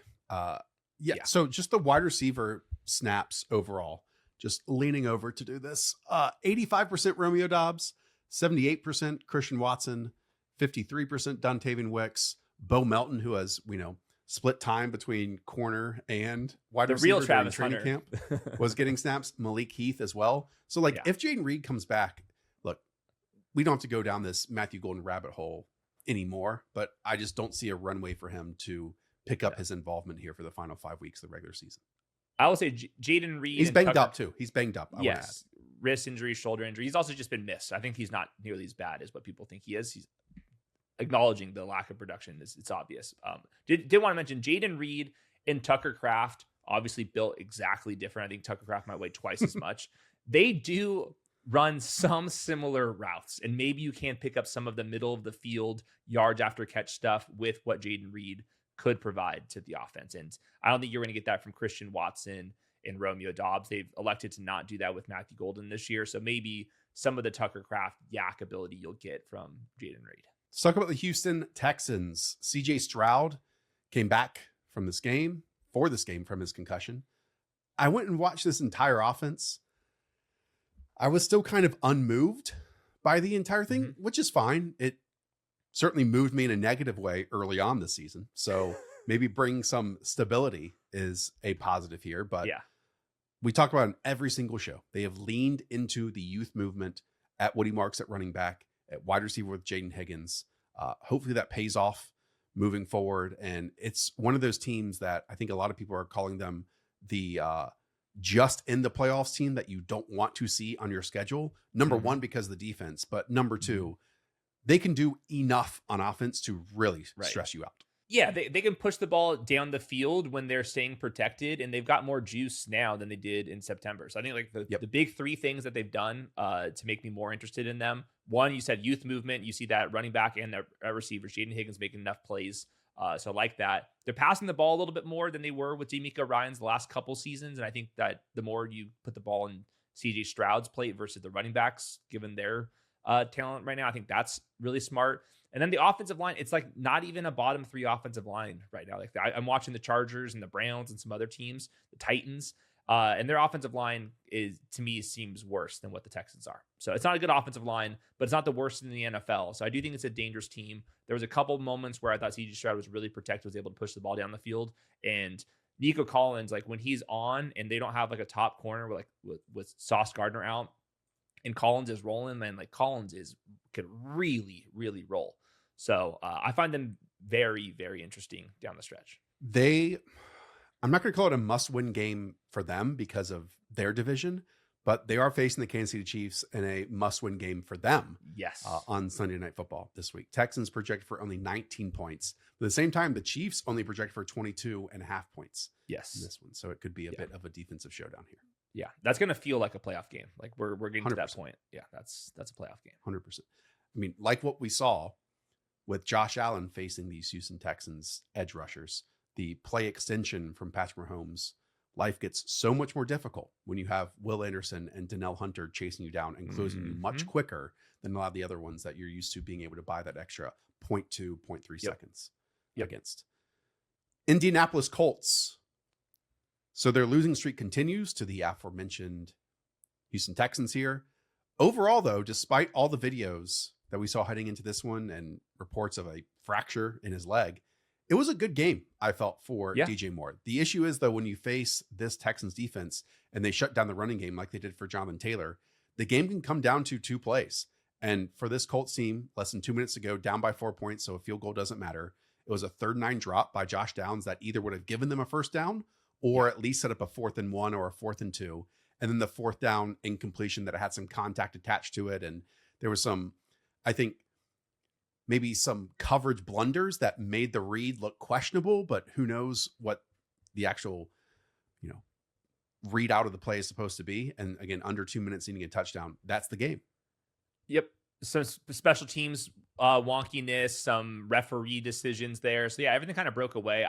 I reached the same conclusion watching Daniel Jones in that he was moving around gingerly, but enough to play and read the offense and like play the offense as Steichen's been able to do. And he made some incredible throws. I mean, 2 Josh Downs catches, like 2 of the best catches of the entire week. And then the Alec Pierce touchdown was an amazing one where he just like won at the line of scrimmage and dunked on him down the field. But that was a beautiful ball by Daniel Jones. And then also a big in cut where Alec Pierce jumped up and grabbed that one. So I thought Daniel Jones played fine enough. And hopefully he gets a little bit healthier down the stretch so they can actually kind of use his legs a little bit more. But really just like the Texans defensive line dominated up front and held Jonathan Taylor back. And that happens against the Texans. So I thought where the Colts stand, has it felt a lot worse in November? Yes. This team's still pretty potent to me. Like they got to get healthy. Daniel Jones got to be able to use his legs more than they currently can. And Jonathan Taylor's got to rip off some explosives. I haven't really seen anything the last couple of weeks that like makes me think that's impossible now. I think they'll be all right. They will be all right. It's just much different. Like if we had the last 4 games not existing and the opening start of their season, they would be getting juice in the NFC, or excuse me, the AFC as the best team in the league. And they're just not in that conversation here at the moment. And will probably be, a wild card team because they're slightly behind the Jacksonville Jaguars at this moment, both 8-4. Next up, those Jaguars. You and Jacob discussed this last night on the waiver show. By the way, if you aren't checking out the waiver show, even if you're not picking up anyone, I think you're missing some incredible information from Hayden and Jacob's conversations. When I went back and watched the running back carries, it felt like Bashal Tutin had 4 inside the 10-yard line. And every time I looked at Travis Etienne's, they were at the -40 or the +40. He wasn't even close to the goal line. Yep. Yeah, there's a quote afterwards from the offensive coordinator saying that it's like Tutin right now, his tackle breaking ability down there a little bit more than Travis Etienne. So Tutin had both of the inside 5-yard line opportunities, and it was more 50-50. So obviously bad news for Jacksonville there, and they're getting Tutin ramped up down the stretch. I'll obviously be ranking Travis Etienne higher, but you need goal line touchdowns to be a consistent fantasy asset too. So that division is going to be tough. They're going to face some very tough defenses down the stretch. And his workload is not nearly where it was earlier on the season. So I think this thing could end up working out where like Travis Etienne was a good pick. Like I think Travis Etienne was already a good pick no matter what happens down the stretch. And then hopefully for Tutin, where he was drafted, maybe we can kind of throw him into some flexes down the stretch here as well. That quote that you said, this is from our buddy our pal Coach Speak Index. Hopefully you're all following him on Twitter. Quote, on what makes Spatial Tutins an effective goal line option. Quote, I think his strength and his contact balance. You see a lot of yards after contact. Very few times you see him finishing runs going backwards. And that's huge at the goal line and in short yardage. His strength and ability to accelerate upon receiving the ball makes him an asset there. Greg even mentioned to me in the DMs that phrase, his ability to accelerate upon receiving the ball, is something that Liam Cohen has said in his pressers for like 2 straight years. So that's certainly notable whenever we hear that with any player moving forward. Let's also talk about the wide receivers. Yes. Brian Thomas Jr. came back into the lineup. Jacoby Myers, since joining the Jacksonville Jaguars, 5 catches for 64 yards, 4 catches, 50 yards and a touchdown, 6 for 90 and a score. I felt, Hayden, when BTJ was on the field, he was the X. Myers was getting the easier stuff. He was getting off the line. He was getting in motion, shorter patterns, breaking routes. That's a really important role in this Liam Cohen passing attack. I will be ranking Jacoby Myers over Brian Thomas this week. Like it's obvious to me. Brian Thomas is running the clear out routes, and underneath is Jacoby Myers. So that's what it is. Now, could Brian Thomas be like Mike Evans, where he was running a lot of the clear out routes and he runs hot? I think I'm open to that. Brian Thomas looked healthy. You saw that on his block. There's also one time where I thought Brian Thomas maybe could have turned the corner if he was a little bit healthier, but wasn't able to do so. But yeah, Jacoby Myers getting all the stuff underneath, and he works over the middle, and that's what Liam Cohen wants. And that's what the offense had been missing for a lot of the season. So It's been a good fit for them. They're probably going to extend him after the season. They gave him a 3rd round pick, so that they obviously will do that. But he's been very helpful for them, and he's getting targets, and that's what I want in fantasy. So I'll be ranking him ahead of Brian Thomas this week, I'm pretty sure. The deep middle throw attempts, you posted this chart. I'm not saying the Jaguars are near the top of it, but they are certainly above average, right around 35 passes over the middle, 10 plus yards down the field. We know that Brian Thomas Jr. was literally alligator arming those. What's the best phrase for that? I like that one. Okay. And since his absence, they were expecting Travis Hunter to come in and get some of those routes. Nope. Been injured. Parker Washington, smaller player. So you have Britton Strange and you have Jacoby Myers to do that now. And it makes sense why both of those guys are basically the leader in receiving yards for this team when they played. Yeah, Brendan Strange, that big post route touchdown over the middle. You got to be ready to absorb a big hit. So, yeah, I think the way Brian Thomas is going to be used now, he has to convert either a big yards after the catch play, which he is capable of doing that. We saw that little shallow crossing routes like last year. But really, for the most part, it's just going to be winning man coverage over the top, put it in the bucket. And they don't runs throw afterwards. 20 plus yards on the field. They most, really their downfield routes are like 17 to 19 yards. Yep. When you go and sort by true downfield 20 plus yard targets, and again, we can talk 1 to 2 to 3 yard differences. But Trevor Lawrence is down near the bottom of the NFL, right. And Baker Mayfield was down near the bottom of the NFL with the Bucs last season too. Yep. Yeah, I think it's a Liam Cohen thing. And they're obviously going to talk up all these running backs too. And they've had some really run-heavy game plans on top of that. So it's just harder for Brian Thomas to win. He's like better in best ball, but not second-round best ball. That's for sure. Kansas City Chiefs. What else is there to say, Hayden, other than, Rashee Rice being a major asset for this team? We saw Isaiah Pacheco pop back in at the running back position, and their season is now 4 or 5 playoff games before they even get to the playoffs. And that starts, like we said, on Sunday Night Football at home against the Houston Texans defense. Yeah, I thought Mahomes was just running for his life for a lot of that game and handled himself extremely well, given how the offensive line was playing. There's a lot of injuries up front. So that's something that we have to, do we know the status of these tackles against these edge rushers this week? No, and it's not even just that. The interior guys too. Like, you better be ready because it's the Houston Texans. So that's what I'm really going to be paying attention to for rankings here. But all the easy stuff's going to Rashee Rice and Travis Kelce. I think both of them have looked solid in the roles that they're good at. And I thought Mahomes played really well, but they're just not as good defensively. They're not as good as the up front, and they can't get any explosives from Kareem Hunt. And Pacheco barely played. It's like still Kareem Hunt's backfield. Yeah, we'll talk about this a lot in the rankings episodes, but D'Amico Ryans has coached enough defenses in this league right now and understands his players and can spot weaknesses in the opposition. And he has corners, and albeit Kamari Lassiter maybe led a few downfield shots to Alec Pierce last week, but play man coverage against this Chiefs team with Derek Stingley and Kamari Lassiter, and then have your pass rushers up front try to beat up this Chiefs offensive line and see what happens. Yeah. I would play a bunch of man coverage against them and prove that they can get open still. So we'll see. Okay, Las Vegas Raiders. I didn't get to watch a second of this game on Sunday. I saw, Brock Bowers near the top when it came to points and 2 awesome touchdowns. Then you look back on it, just 5 freaking targets. Yeah, for Brock Bowers in this game. What are we doing here? Yeah. Now, the second touchdown, they had just got a timeout in and they threw a jump ball to Brock Bowers. So like there was one like high value play that was called back.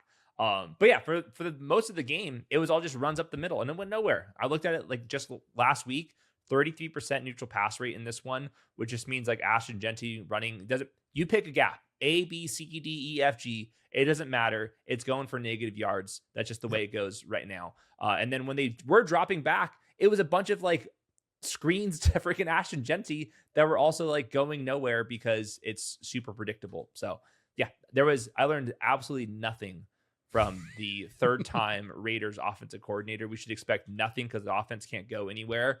And then we'll be blessed by a couple Brock Bowers moments, a couple nice Geno passes, and then a couple Ashton Genty plays. But I'm talking about like literally a couple, like 50 plays in the game. We'll have 7 cool moments from the Raiders on an individual basis. And then the rest of the 43 plays are it's a miserable watch. So Ray Carpenter posts, he's CSV_enjoyer, which Hayden, I thought he might have stolen that handle from you. Yeah. Anyways, post visuals of rushing EPA for every team across the league. The Raiders are the only one where every single gap from outside of the tackles to inside next to the centers is all red. Not a single positive EPA run on the docket on the sheet for the Las Vegas Raiders. That's abysmal. Yeah, I could have told you that without even looking. LA Chargers are next. So Matt Zenitz reported that Omar and Hampton, quote, likely to return in week 14. We just saw Kamani Vidal have, let's say, his best performance in the NFL. So this is an important distinction because we've seen, running backs come back and go to about a 50% split from injury, or you saw, we'll get to him a bit later on, Bucky Irving, for example, come back and immediately look good and have the hot hand and play about 80% of snaps, it felt like. So what are you expecting here for Omarion Hampton and his return to the lineup? This one's tough. I'm going to guess he starts. Vidal is going to be in there, mix in. It's not going to be a bell cow for Omarion Hampton. And then I'm guessing Hampton's just going to look a little bit better. But I did think what you just said was super fair. That was the best Vidal looked. Like that touchdown, that toss that they had where Herbert had to toss it. He can't even use his left hand right now. Toss it over. And he made a couple guys miss and then looked pretty quick out there for how short he is. So that was pretty impressive. So they have like something with Kamani Vidal as a changeup. I'm guessing it's going to be more Hampton than Vidal even this next week, but I'd be pretty surprised if like Hampton's like getting 80% of the work. Like that feels unrealistic here. That's what I was going to bring up because this was, and this feels like an eternity ago. Najee Harris off of his eye injury in the preseason, kind of getting ramped up into the lineup. But Omarion Hampton in weeks 1 through 4 played 80%, then 62%. Then 79%, then 89% of snaps. I would guess closer to 60, but again, I totally missed the projection for Bucky Irving last week and thought he would be around 60% here as well. Yeah. I mean, the other big difference here is we're talking about the Chargers offensive line and Justin Herbert's got one hand at the moment. So we're going to see a lot of shotgun. I'm guessing that they're not going to be able to go to under center with like the big cast coming out of surgery. So you're living in like a different styled offense, perhaps. Hampton can catch the ball to make up for it, but they got a lot of guys to throw the ball to. So, yeah, I think. And the other part of this too is also the opponent that they're playing. Like they played the Raiders this past week, and now they get the Philadelphia Eagles on Monday Night Football as well. Yeah, now the Eagles did absolutely get ran through, but I don't think that the Bears' offensive coordinator and offensive line is coming to Los Angeles. Yeah, I also think probably Jordan Davis and Jalen Carter and everyone else watch that tape is like, oh yeah, now we also get the Chargers offensive line. So let's change the narrative here. Can I ask you about Oronde Gadsden? So he obviously went crazy.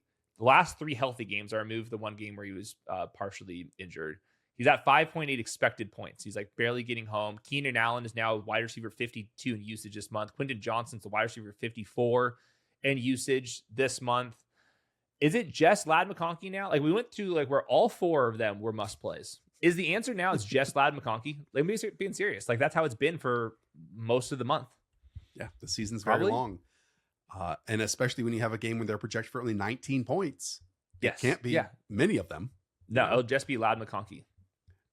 Gadsden's going to be an incredible conversation this summer. But Hayden, the rest of the way, it's the Eagles, the Chiefs, the Cowboys, the Texans, and the Broncos. That's the season left over for this offense.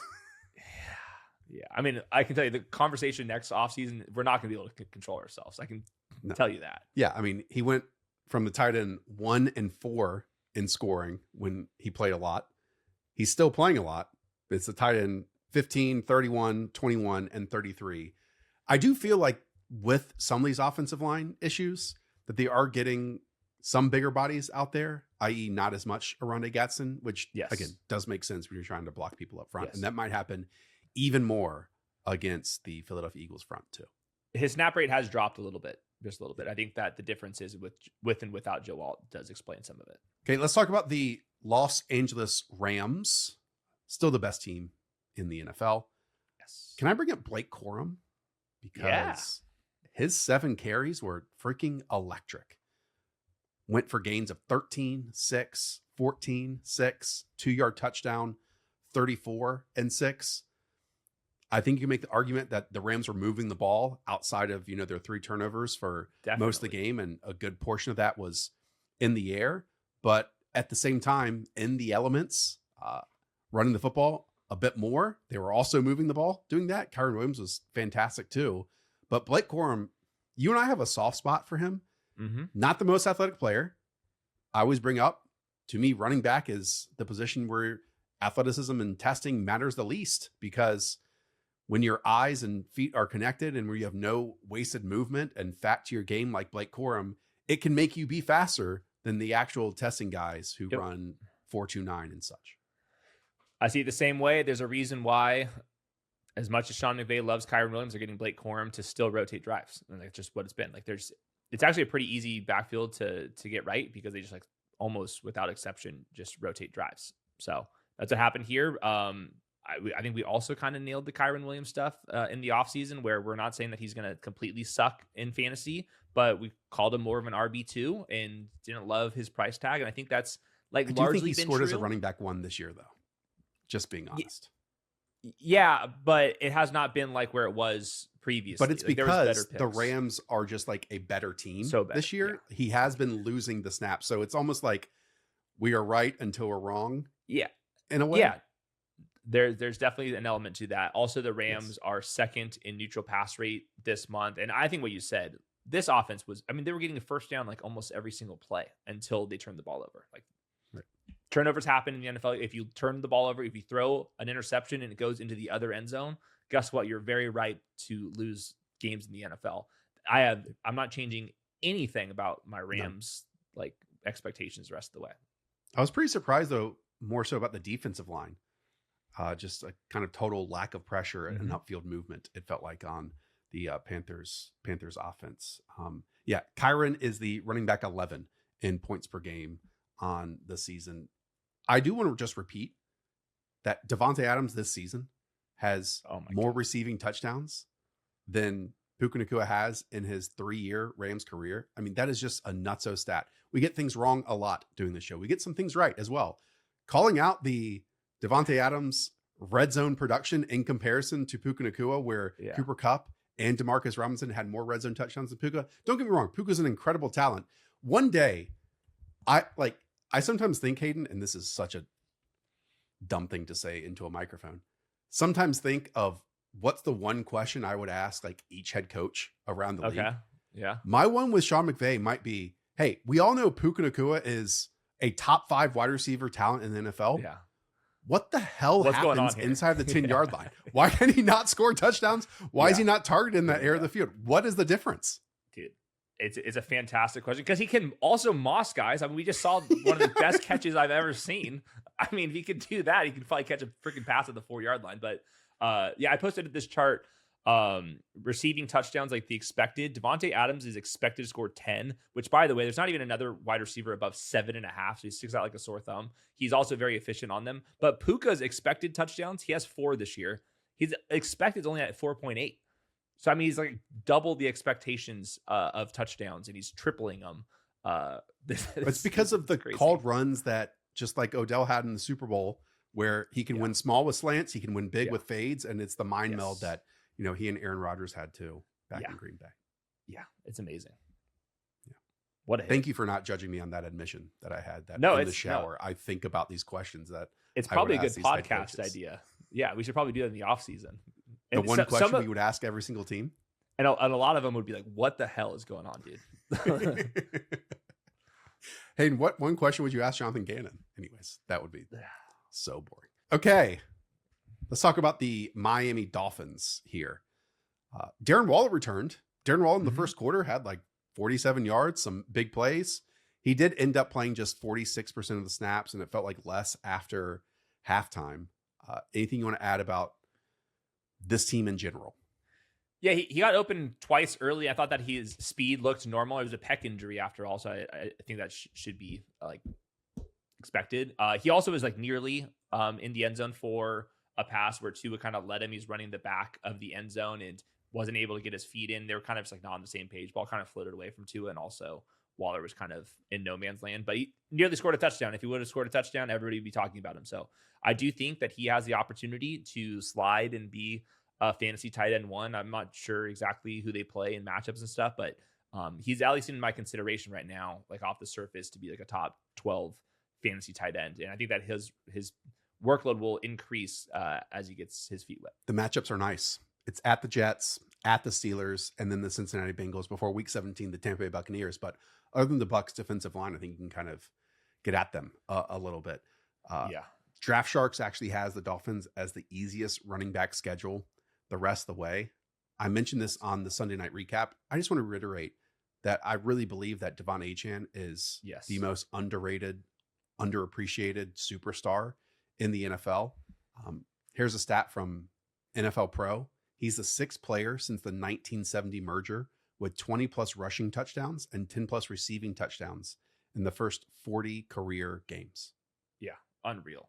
And this is a team that like apparently they can't run the ball at the 1-yard line and stuff, and he's still scoring touchdowns. Think about the quarterback situation he was attached to last year, the mess of a situation it was, and the offensive line, up and down nature of it. It's not like these teams are constantly winning, and so he's in positive game scripts with all this stuff. Yep. They can't block up front, it feels like, in a lot of games. And at the same time, he has the juice to the edge. He's also really freaking good between the tackles, and how he is able to bounce off contact. I mean, he's actually second best in yards after contact per attempt in the NFL this season, only behind Jonathan Taylor. Just such a stud. Yeah. He really reminds me of like Christian McCaffrey. Like I think he is really like, he is a very, very good player. By the way, this month he is running back 1 on running back 2 overall usage. So he's completely clicking. I think the offensive line is not dreadful. They've found a couple bodies that they can run around. And once again, credit to Mike McDaniel, did not lose the locker room. They're winning all these football games. And he is, to me, game planning against 2 or 3 bad offensive linemen.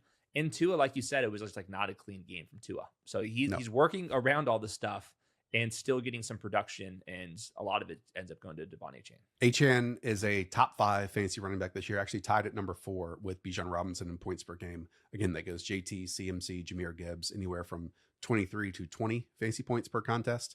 And then right there at 19 is Achane. And all 5 of those guys are scoring better than the number 1 wide receiver out there in half PPR. Fantasy is so hard because 2 years ago, Christian McCaffrey has a calf injury right before the peak of draft season, scores no fantasy points. And then Devon Achane has that. And then he was like one of the guys you needed in the second round. So very difficult. Also, the consistency element from Achane, the worst games he has this year in half PPR scoring is running back 16. Yeah. He'll be a first round pick next year. So good. I mean, I think there were comments and posts from us clip saying we are relentlessly drafting Devon Achane in round 2, and that was back in like June and July. So yeah, it makes sense. That's for sure. Okay. Minnesota Vikings. You could argue that the Vikings have the easiest wide receiver schedule the rest of the season, Hayden. That's the Washington Commanders, okay. Dallas Cowboys, New York Giants, Detroit Lions. Question, does it matter? Well, I did get this one wrong. Brosmer was definitely worse than JJ McCarthy. I mean, the Brosmer stuff, it was bad. I felt Who bad. knew he didn't just look like Paxton Lynch, that he played like Paxton Lynch as well. Yeah, there was a lot of problems with the game film. Yeah. Someone said that with that goatee combo, the only people that should have that are the Three Musketeers, not NFL quarterbers. Yeah. Well, I'm almost there with them, so I can't judge. You're pulling the cannot Brosmer? judge. Yeah, I'm doing a little Brosmer. That's it. Yeah. I mean, that's like if one of us were trying to suit up, it would look a lot closer to that. Yeah. JJ McCarthy will be back. The offensive line is kind of beat up right now, and I mean, I don't think that JJ McCarthy's like really going to turn it around. He's just not seeing the field well, and he's not going to clean up his mechanics to be more accurate. So we've fully reset expectations. I don't know if you have team totals in front of you, but I would guess it's still pretty low. Why don't you give it a guess? Where do you think the Vikings are this week? They face the Washington Commanders. I'll go 19.5. Quite higher. 21 3/4. Okay. Yeah. The I Vikings. guess that makes sense. Alec Lewis does a great job of covering the Vikings for The Athletic. He flat out says that, quote, the Vikings are going to need insurance at quarterback this offseason, someone to compete with McCarthy at the bare minimum. So at the very least, they're bringing competition. And that means probably their wish would be to bring in some level of a starter over him. Mariota. I mean, keep saying it. I think it's at least Mariota. I don't know if KOC is a Kyler guy, but that's kind of the other option here. Mm-hmm. I know Aaron Jones got hurt in this one. I've seen like some questions about Jordan Mason on top of it as well. I'm just like not into this, man. Yeah, Jones got hurt. It was like one of those like AC joint potential injuries. Apparently he's fine, but I mean, we're talking about a 30-year-old running back with an injury history, and like, I mean, it is. If they get a short yardage touchdown again, I believe that will go to Jordan Mason, but this is just not again, talked about the schedule. It is quite nice. Just not really into this entire environment at this moment. Yeah. Justin Jefferson this month is the wide receiver 62. New Orleans Saints are up next. Devin Neal in leave of Alvin Kamara, 81% of snaps, started 9 of 12 drives. Just about the most 4 out of 10 stuff you could ever see when going back and watching him. Anything else you want to add about here? Because the first half was abysmal from this offense. And the second half, who knew? Fireworks from Shuck to Vele. Yes, I'll start with Devin Neal. I think that he's a very patient runner. I thought he did everything by the book. You're at the mercy of the Saints offensive line, which you're just going to have to deal with that. The team total is going to be really low, but I do think that he did enough on tape to feel good that he's at least, can he be like Devin Singletary? I think he can be Devin Singletary. Like, I think that would be a good outcome for him. But Devin Singletary has been like a flex option for depending on if he's in a good offense or not. So I still have a lot of worries about the offense. Tyler Shuck I think he fascinates me more than I was expecting him to. He makes some like big boy throws, and he makes a lot more plays out of structure than I think a lot of people were expecting. It's always climbing and going to the right. Always climbing and going to the right. But it works. It's been working. He had the one play to Devon Bailey on the sideline, diving play. That was a good out of structure moment. And then the touchdown was a perfect pass from now let's not lose sight though. The first half was freaking abysmal. Yes. But I think like I'm expecting a rookie, and it was the Dolphins. This offensive line. Right. Like he's making more upside plays where I can be like, okay, like I can see how there can be an NFL starter here. There's sometimes where you watch guys, you're like, man, what is exactly are we going to get out of this? He's making more plays than I think more people would have thought. The top of the draft order is a fascinating one because the Titans and the Browns play each other. I think it's the Titans and the Saints play each other. Like there's a lot of this stuff going on. Right now it's the Titans at 1-11. The Giants and the Saints and the Raiders are the 2-win teams. And there's a whole bunch of 3-win teams here. So like the Saints, if they're in their spot now, They are the only one that needs a quarterback at the top of the draft, albeit you have to worry about teams trading up, but at the same time, you have the third one in your back pocket. But this whole order is going to change a lot because the bottom barrel teams play each other quite a bit in the final few weeks of the season. Yeah, I wouldn't say that the Saints would for sure take a quarterback. Like, we'll see. Okay. We'll see. Next is the New York Jets. Been waiting for it for 2 years. Adonai Mitchell, man, does the difficult stuff well. Makes the easy stuff like me look difficult. He and Tyrod, I think this was a really nice example of why Tyrod Taylor needs to play quarterback here. Yes. And Justin Fields couldn't, because the timing and the placement of the out route after out route after out route after out route to AD Mitchell, that just wasn't hitting with Justin Fields. It did here in this one. And then obviously you had the one big time shot down the field to Mitchell for the score. I couldn't believe it. Like, I saw the stat sheet, and I was watching it. I was expecting it to be like lots of like big chunk plays, and it was just like, no, like first read target, out route. I was like, I was not expecting that at all. But I had the same reaction. Like, you only get that with Tyrod instead of Justin Fields. He was absolutely hauling on that big touchdown there. Like, there's a reason why the corner fell. So pretty cool to see. He's the wide receiver 14 in usage this month. Last week was a season high, almost 16 expected points. So assuming Garrett Wilson doesn't come back this week, I do think that he's somebody that you should pick up. And then I think that you can start him this week. Now, we know what we're signing up for. We're talking about the Jets wide receiver 1 in Adonai Mitchell. Entertainment. That's what we're signing up for. But you could potentially have some fun here. And it's just cool that he was, running a more variety route tree. And he's not just like running go balls on the perimeter. So I thought that was at least interesting. He's had 6 routes against the Patriots, albeit 5 of them were dropped. Then he had 7 routes against the Ravens. And then he had 12 routes against the Falcons. And when we talk about target earners, we hear that. We don't talk about that, but we hear that term all the time in fantasy football content. Adonai Mitchell is one of the biggest target earners in the league right now. Yeah.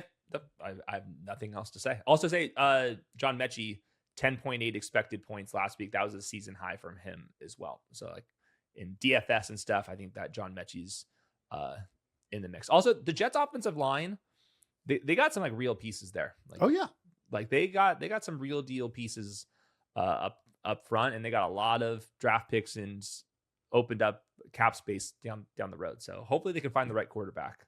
And again, if you continue to win, that number 1 pick changes. But at the same time, you do want to win in sales culture and all those types of things. And they have enough ammo compared to everyone else that they can probably move up and down a little bit more. Let's move on. Talk about the Philadelphia Eagles. I have nothing left to say about the Philadelphia Eagles after months of the exact same conversation. The only thing I will bring up is, again, they're on Monday Night Football. On the road, keep that in mind, but this is in a dome.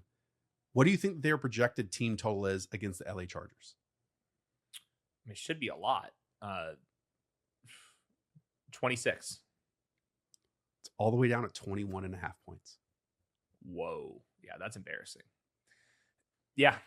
Fran Duffy put out a good video breakdown where he was just talking about the timing of the dropbacks to where the route depths are it's just not there right now. And like he was showing like a dagger concept where you have a big dig route coming around, and that Jalen Hurts and the route depth is just not the same time that needs to be. And like I think there's a lot of little details like that. I've seen that with the ground game as well, on who's blocking who, the decisions on how we're getting there. It just seems a lot of sorts. The thing about the Eagles is their front office, I'm not going to call it cutting edge, but they're ahead of everyone else. It feels like whenever you listen to Diana Rossini or other NFL insiders, yes, they talk about how basically every single ownership is chasing what the Eagles have behind the scenes in terms of adding talent to their roster. And, you know, you can look back over the last 3 years and say that the Philadelphia Eagles are the most talented team in the NFL. I think they're still top 3 talent in the NFL. But from a coaching standpoint, other than having, let's say, Shane Steichen, future NFL head coach, and Kellen Moore, future NFL head coach, when it's anyone else, the other two guys, and now we have Patullo doing it, right? It has not felt as progressive or as top tier, top shelf as, again, the front office and talent acquisition side has been. Yes. And we see it in moments where it's actually like the Philadelphia Eagles offense is chasing other construction offenses across the league. Like we saw it against the Minnesota Vikings. Oh, we watch a team, some of the best offense in the league, go under center and play action off of it. Let's do that a couple times. Oh, it works.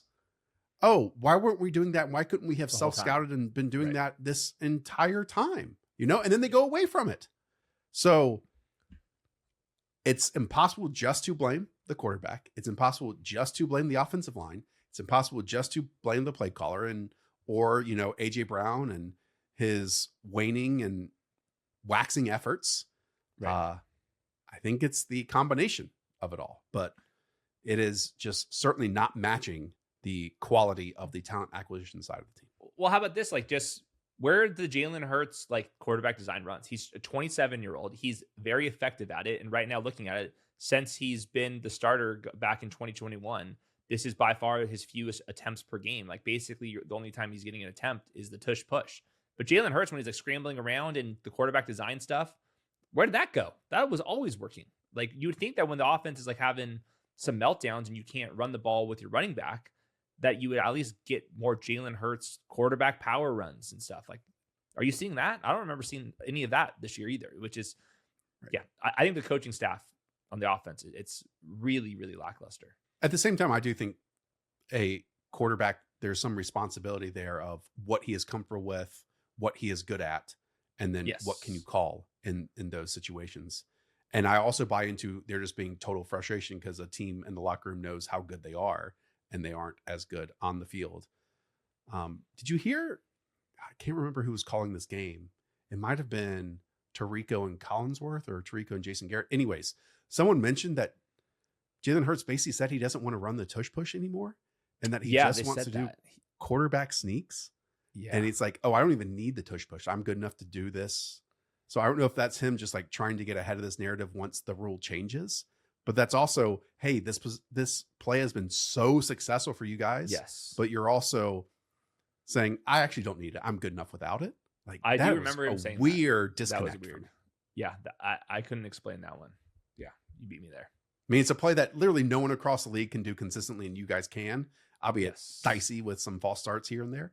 It probably sucks to run it though. He's probably just getting his ass kicked, but like it's paying off. Now he's going to be targeted even more with people attacking the ball because of the fumble and all that type of stuff. Okay, well, let's talk about an even more broken offense. The Pittsburgh Steelers are next. From Ben Solak here, 66% of Aaron Rodgers' passing yards have come after the catch, which is second to only 2011's A.J. Feely in the past 15 years. That's 713 quarterbacking seasons worth of a sample. It is evident when you watch it that Rodgers, even more than last year, or let's say in the first half coming back from this Achilles, does not want to get hit. And then the singular time that he tried to buy a bit of space, 4 seconds, and his nose gets busted up. Yeah, he can't move, doesn't want to throw the ball down the field. There's nothing good you can say about the offense right now. It's pathetic.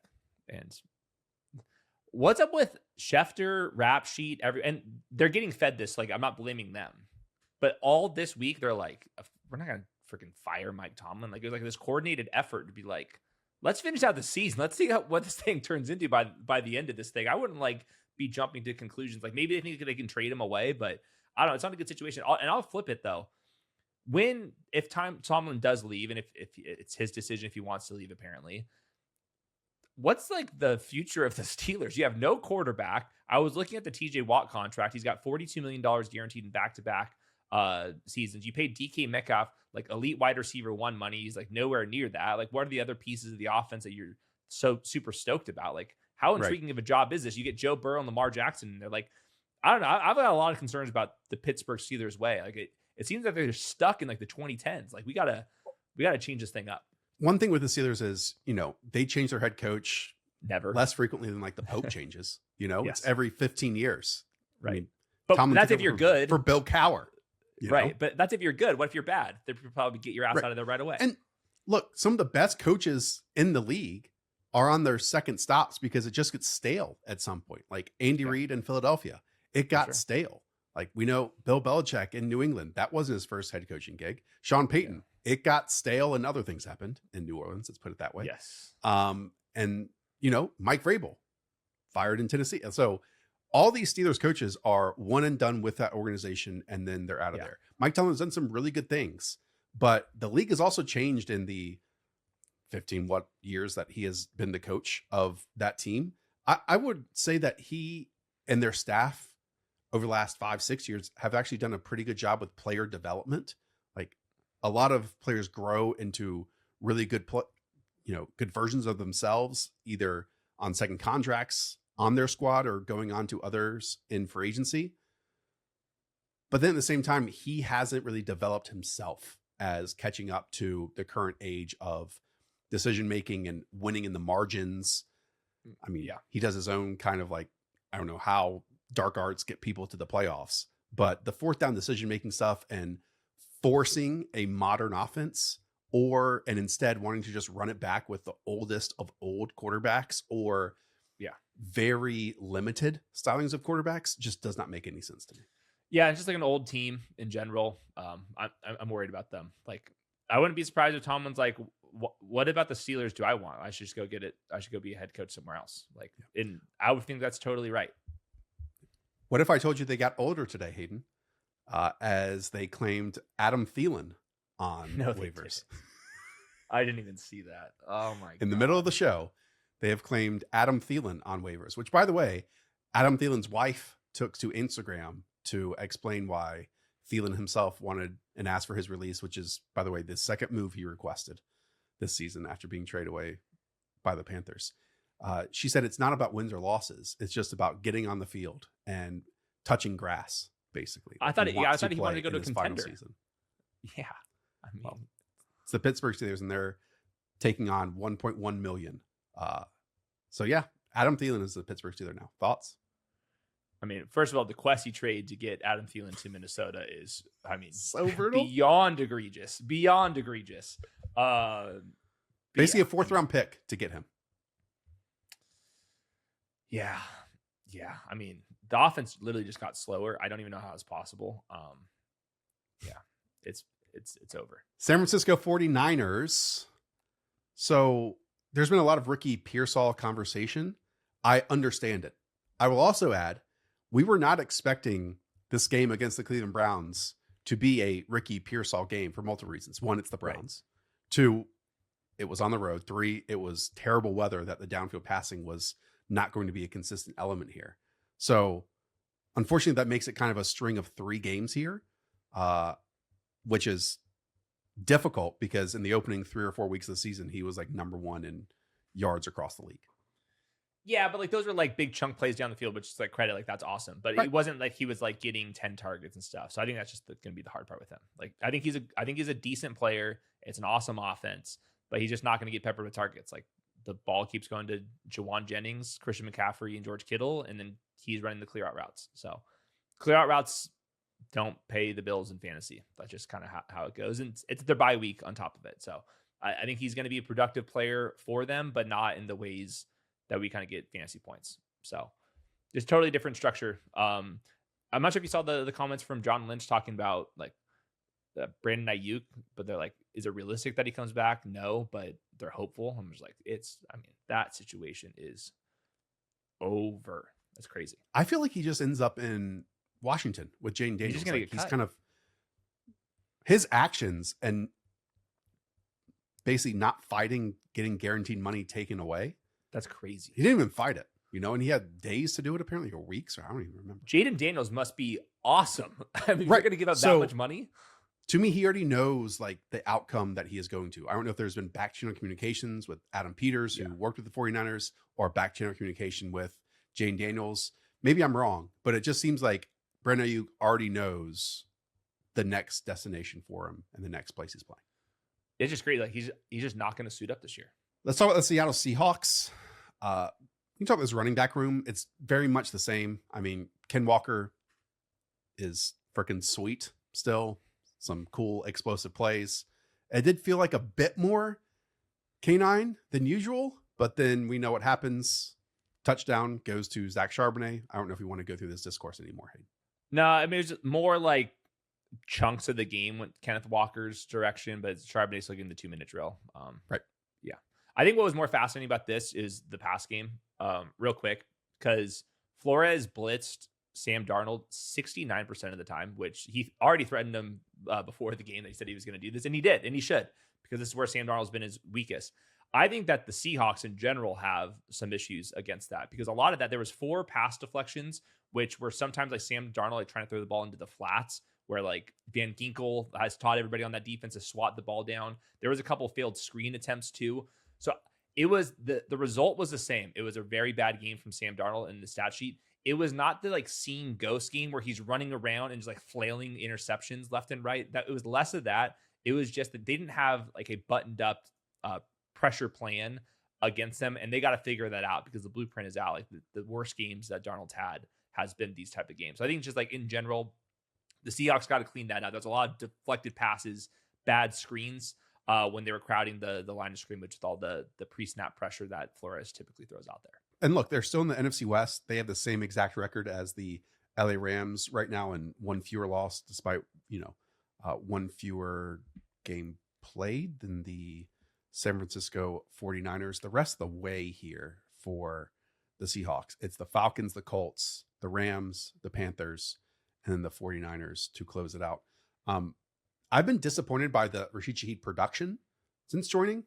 9 touches. I think it's 5 catches and 4 carries for 74 yards in total. I understand it's been all different types of game scripts. We know this one, defensive touchdowns way up on the scoreboard, but then the second one that they played, they were, I believe, chasing that Rams contest, if I'm not mistaken. It's gone anywhere from 34 to 54, 56, and 48% of snaps.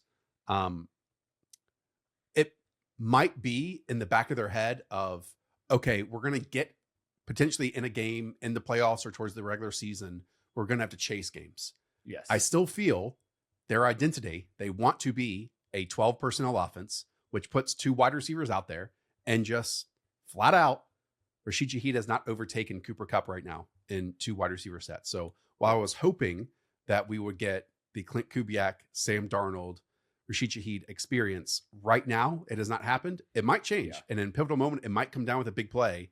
But just on the field too, it doesn't look like there's a lot of connection here, which makes sense. They tried to pick it up at the trade deadline between Darnold and Shaheed. Yeah, Kupp's just going to be a better blocker than Shaheed, because he's got like 40 pounds on him. So that's why he's out there in 2 wide receiver sets. And then, like, I think you nailed it. Like, there'll be a time when the Seahawks are down 10 points in a critical moment, and you've got to have an explosive play to get back in the ball game.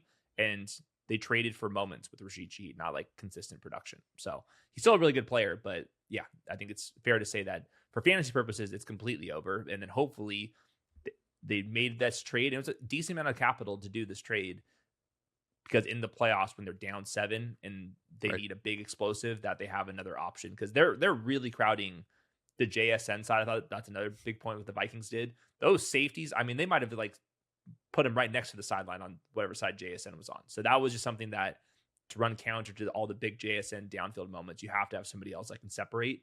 And hopefully Rashid Shaheed kind of step up once JSN's been like sometimes erased. Yeah, my memory is all screwed up. I'll be interested to see if Torrey Horton can return, and when he does return, if he even takes some of those snaps from Rashid Shaheed, because he was playing really well prior to getting injured. Yeah. I still like Shaheed more. Oh, I agree. Just saying, since the trade, not so much. Okay, 2 more teams. Let's go to Tampa Bay Buccaneers. Again, hand up. Totally misidentified what this Bucky Irving usage was going to be. Technically just 55% of snaps. He did start 7 of 9 series, but it was very evident, as you pointed out on Sunday, that they kind of tested the waters on that first or second drive. And then, Bucky's making people miss. He's finding space and creating 5, 7, 10-yard gains. He can take a big tackle. We're just going to give the football to him more and more and more. Yeah, Rachaad White played the first drive and started. And then after that, it was pretty much all Bucky Irving. So that's just how it's going to roll. Did you watch I agree. Bucky Irving looked totally fine. So I'm not going to, he's going to be an RB2 in my rankings. I think they're going to use some of the other guys a little bit, but for the most part, it'll be Bucky Irving out there. But what do you think about Chris Godwin? Were my eyes fooling me? He seemed like he was running. No, he's getting open. This is just like when he came back the first time. He's getting open and his hands are just letting him down. Yeah. Yeah, but I think the good first step for him to get good again, he had to be able to run, and he's at least able to run right now, which I think is pretty cool. The Baker accuracy stuff I thought was off. Now, a couple drops for sure, but then there were other plays. Like he got away with some major turnover worthy plays in this game. Yes. And what he does against sacks, and I just say disruption in general, like if he immediately sees it on his drop that defensive linemen are getting up the field, there is zero hesitation to his game that he just drives forward immediately. Yes. And that can lead to, reaching grabs and contact and all that stuff. But he handles the immediate upfield climbs differently than basically every other quarterback I feel like out there. Yeah, he's climbing quick. And I think he has to. I think it might be like a short quarterback type of thing. Like you got to climb and let it go quick. He is living on the edge, though. These games are in the balance of about 2 or 3 of his throws every single time. I was looking at turnover-worthy plays on PFF versus how many actually interceptions you have, and Baker Mayfield is on the very lucky side of the spectrum. And then Justin Herbert, Mariota, Josh Allen, there's a couple guys. It's like every single time they have one, it's been an interception. And then Baker Mayfield has 2 or 3 times as many turnover-worthy plays that have actually ended up into interceptions. Maybe he throws the ball so hard that these defenders can't catch it. We'll close out with the Tennessee Titans. Unfortunately, don't have anything to add here. They have big matchups the rest of the season. Again, already mentioned this one. On the road against Cleveland, maybe in the elements once again, projected for fewer than 15 points. The highlight reel tape for Cam Ward this offseason that our buddy Ian Hart is going to put out is just going to be sensational stuff. I think he already put it out there. But there were some more negatives than usual this past week. There was some very panicky moments in this one. I don't know. He's going to be a fascinating one to track because he can make some big throws. He also misses some throws. He reminds me of a poor man's version of Caleb Williams. And now I thought Caleb Williams was just much better prospect, but they're playing the game kind of similarly. I was able to see Caleb's growth a little bit easier than I see with Cam Ward's, but he does make some big boy throws. But the rest of the game's got to speed up. Everything's got to be a little bit more polished and on time. Yeah. Well, in this week, a underperforming based on the assets offensive line against Myles Garrett, Mason Graham, Myles Garrett versus Dan Moore. Let's see how that goes. Myles Garrett versus JC Latham. Let's see how that goes. Yeah. If he's cooking Trent Williams 5 different ways, it's going to be ridiculous. Yeah. Tony Pollard, I believe, is a free agent. If not, they'll probably just move on from his contract, one or the other. Yeah. I'll look that up while you're answering this. I think which skill players do you think long term the Titans have added over the last 2-3 off seasons that you think they should, connect with Cam Ward over these next few years? I'll go with 2, and it's we're scraping the bottom of the barrel. I think Gunnar Helm's making a couple nice plays. Oh yeah. But we're talking about could you just be an NFL starter? I think there's a pathway there. And then I'll say Chimere DK, his vertical speed from the slot matters enough to me where I do think that he could have, he should at least be a Pop Douglas to an offense, and hopefully he can be Tyler Lockett. I know it's a huge spectrum there, but they at least have something there. I don't see it with Alec Ayumanor, and I think Chigakwankwo, I think a new regime's not going to want him. And then Tyjae Spears makes enough plays, but you can't consider him as somebody that's going to be a focal point of the offense. So there's the answer is pretty much nothing. A part-time slot player and then maybe a low-end starter in Gunnar Helm at tight end. It's pretty much nothing. That's it. And again, that's a bunch of investment. I understand Borgonzi just came in and all this stuff, but even what you just mentioned, that's a pick at tight end, which at worst he can probably be your tight end 2, tight end 3, and you can run multiple tight end sets. Yes, he'll for sure do that. Yeah. DK, like you said, slot receiver, awesome returner. But then you have Ayumanor and some free agent pickups. Yeah, and that's assuming Cam Ward turns into a guy, which we don't know. That's I think I'm on the positive end of Cam Ward versus other people. I am too, to some degree, but it's not a layup line right now. That does it for us. Still over 2 hours somehow, somewhere. A lot to say. We'll have running back rankings here tomorrow.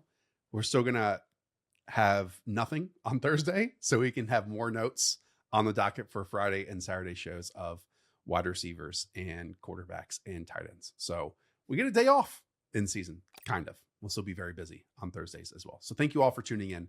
Again, if you want to support us, the best way of doing that is to support Underdog. Promo code the show. Click the link in the description. If you play $5 your first time, I'll hand you $75 in bonus cash. We're in 40 states, 20 plus for prediction markets. So right now, yes, you can take sides and totals and everything of the sort. That's you in Texas, Georgia, Florida, California, so on and so forth. So thanks for supporting us. Thanks for watching. Thanks to Mosho and Weeds behind the scenes and Hayden up the Villa. Talk to y'all soon. See ya.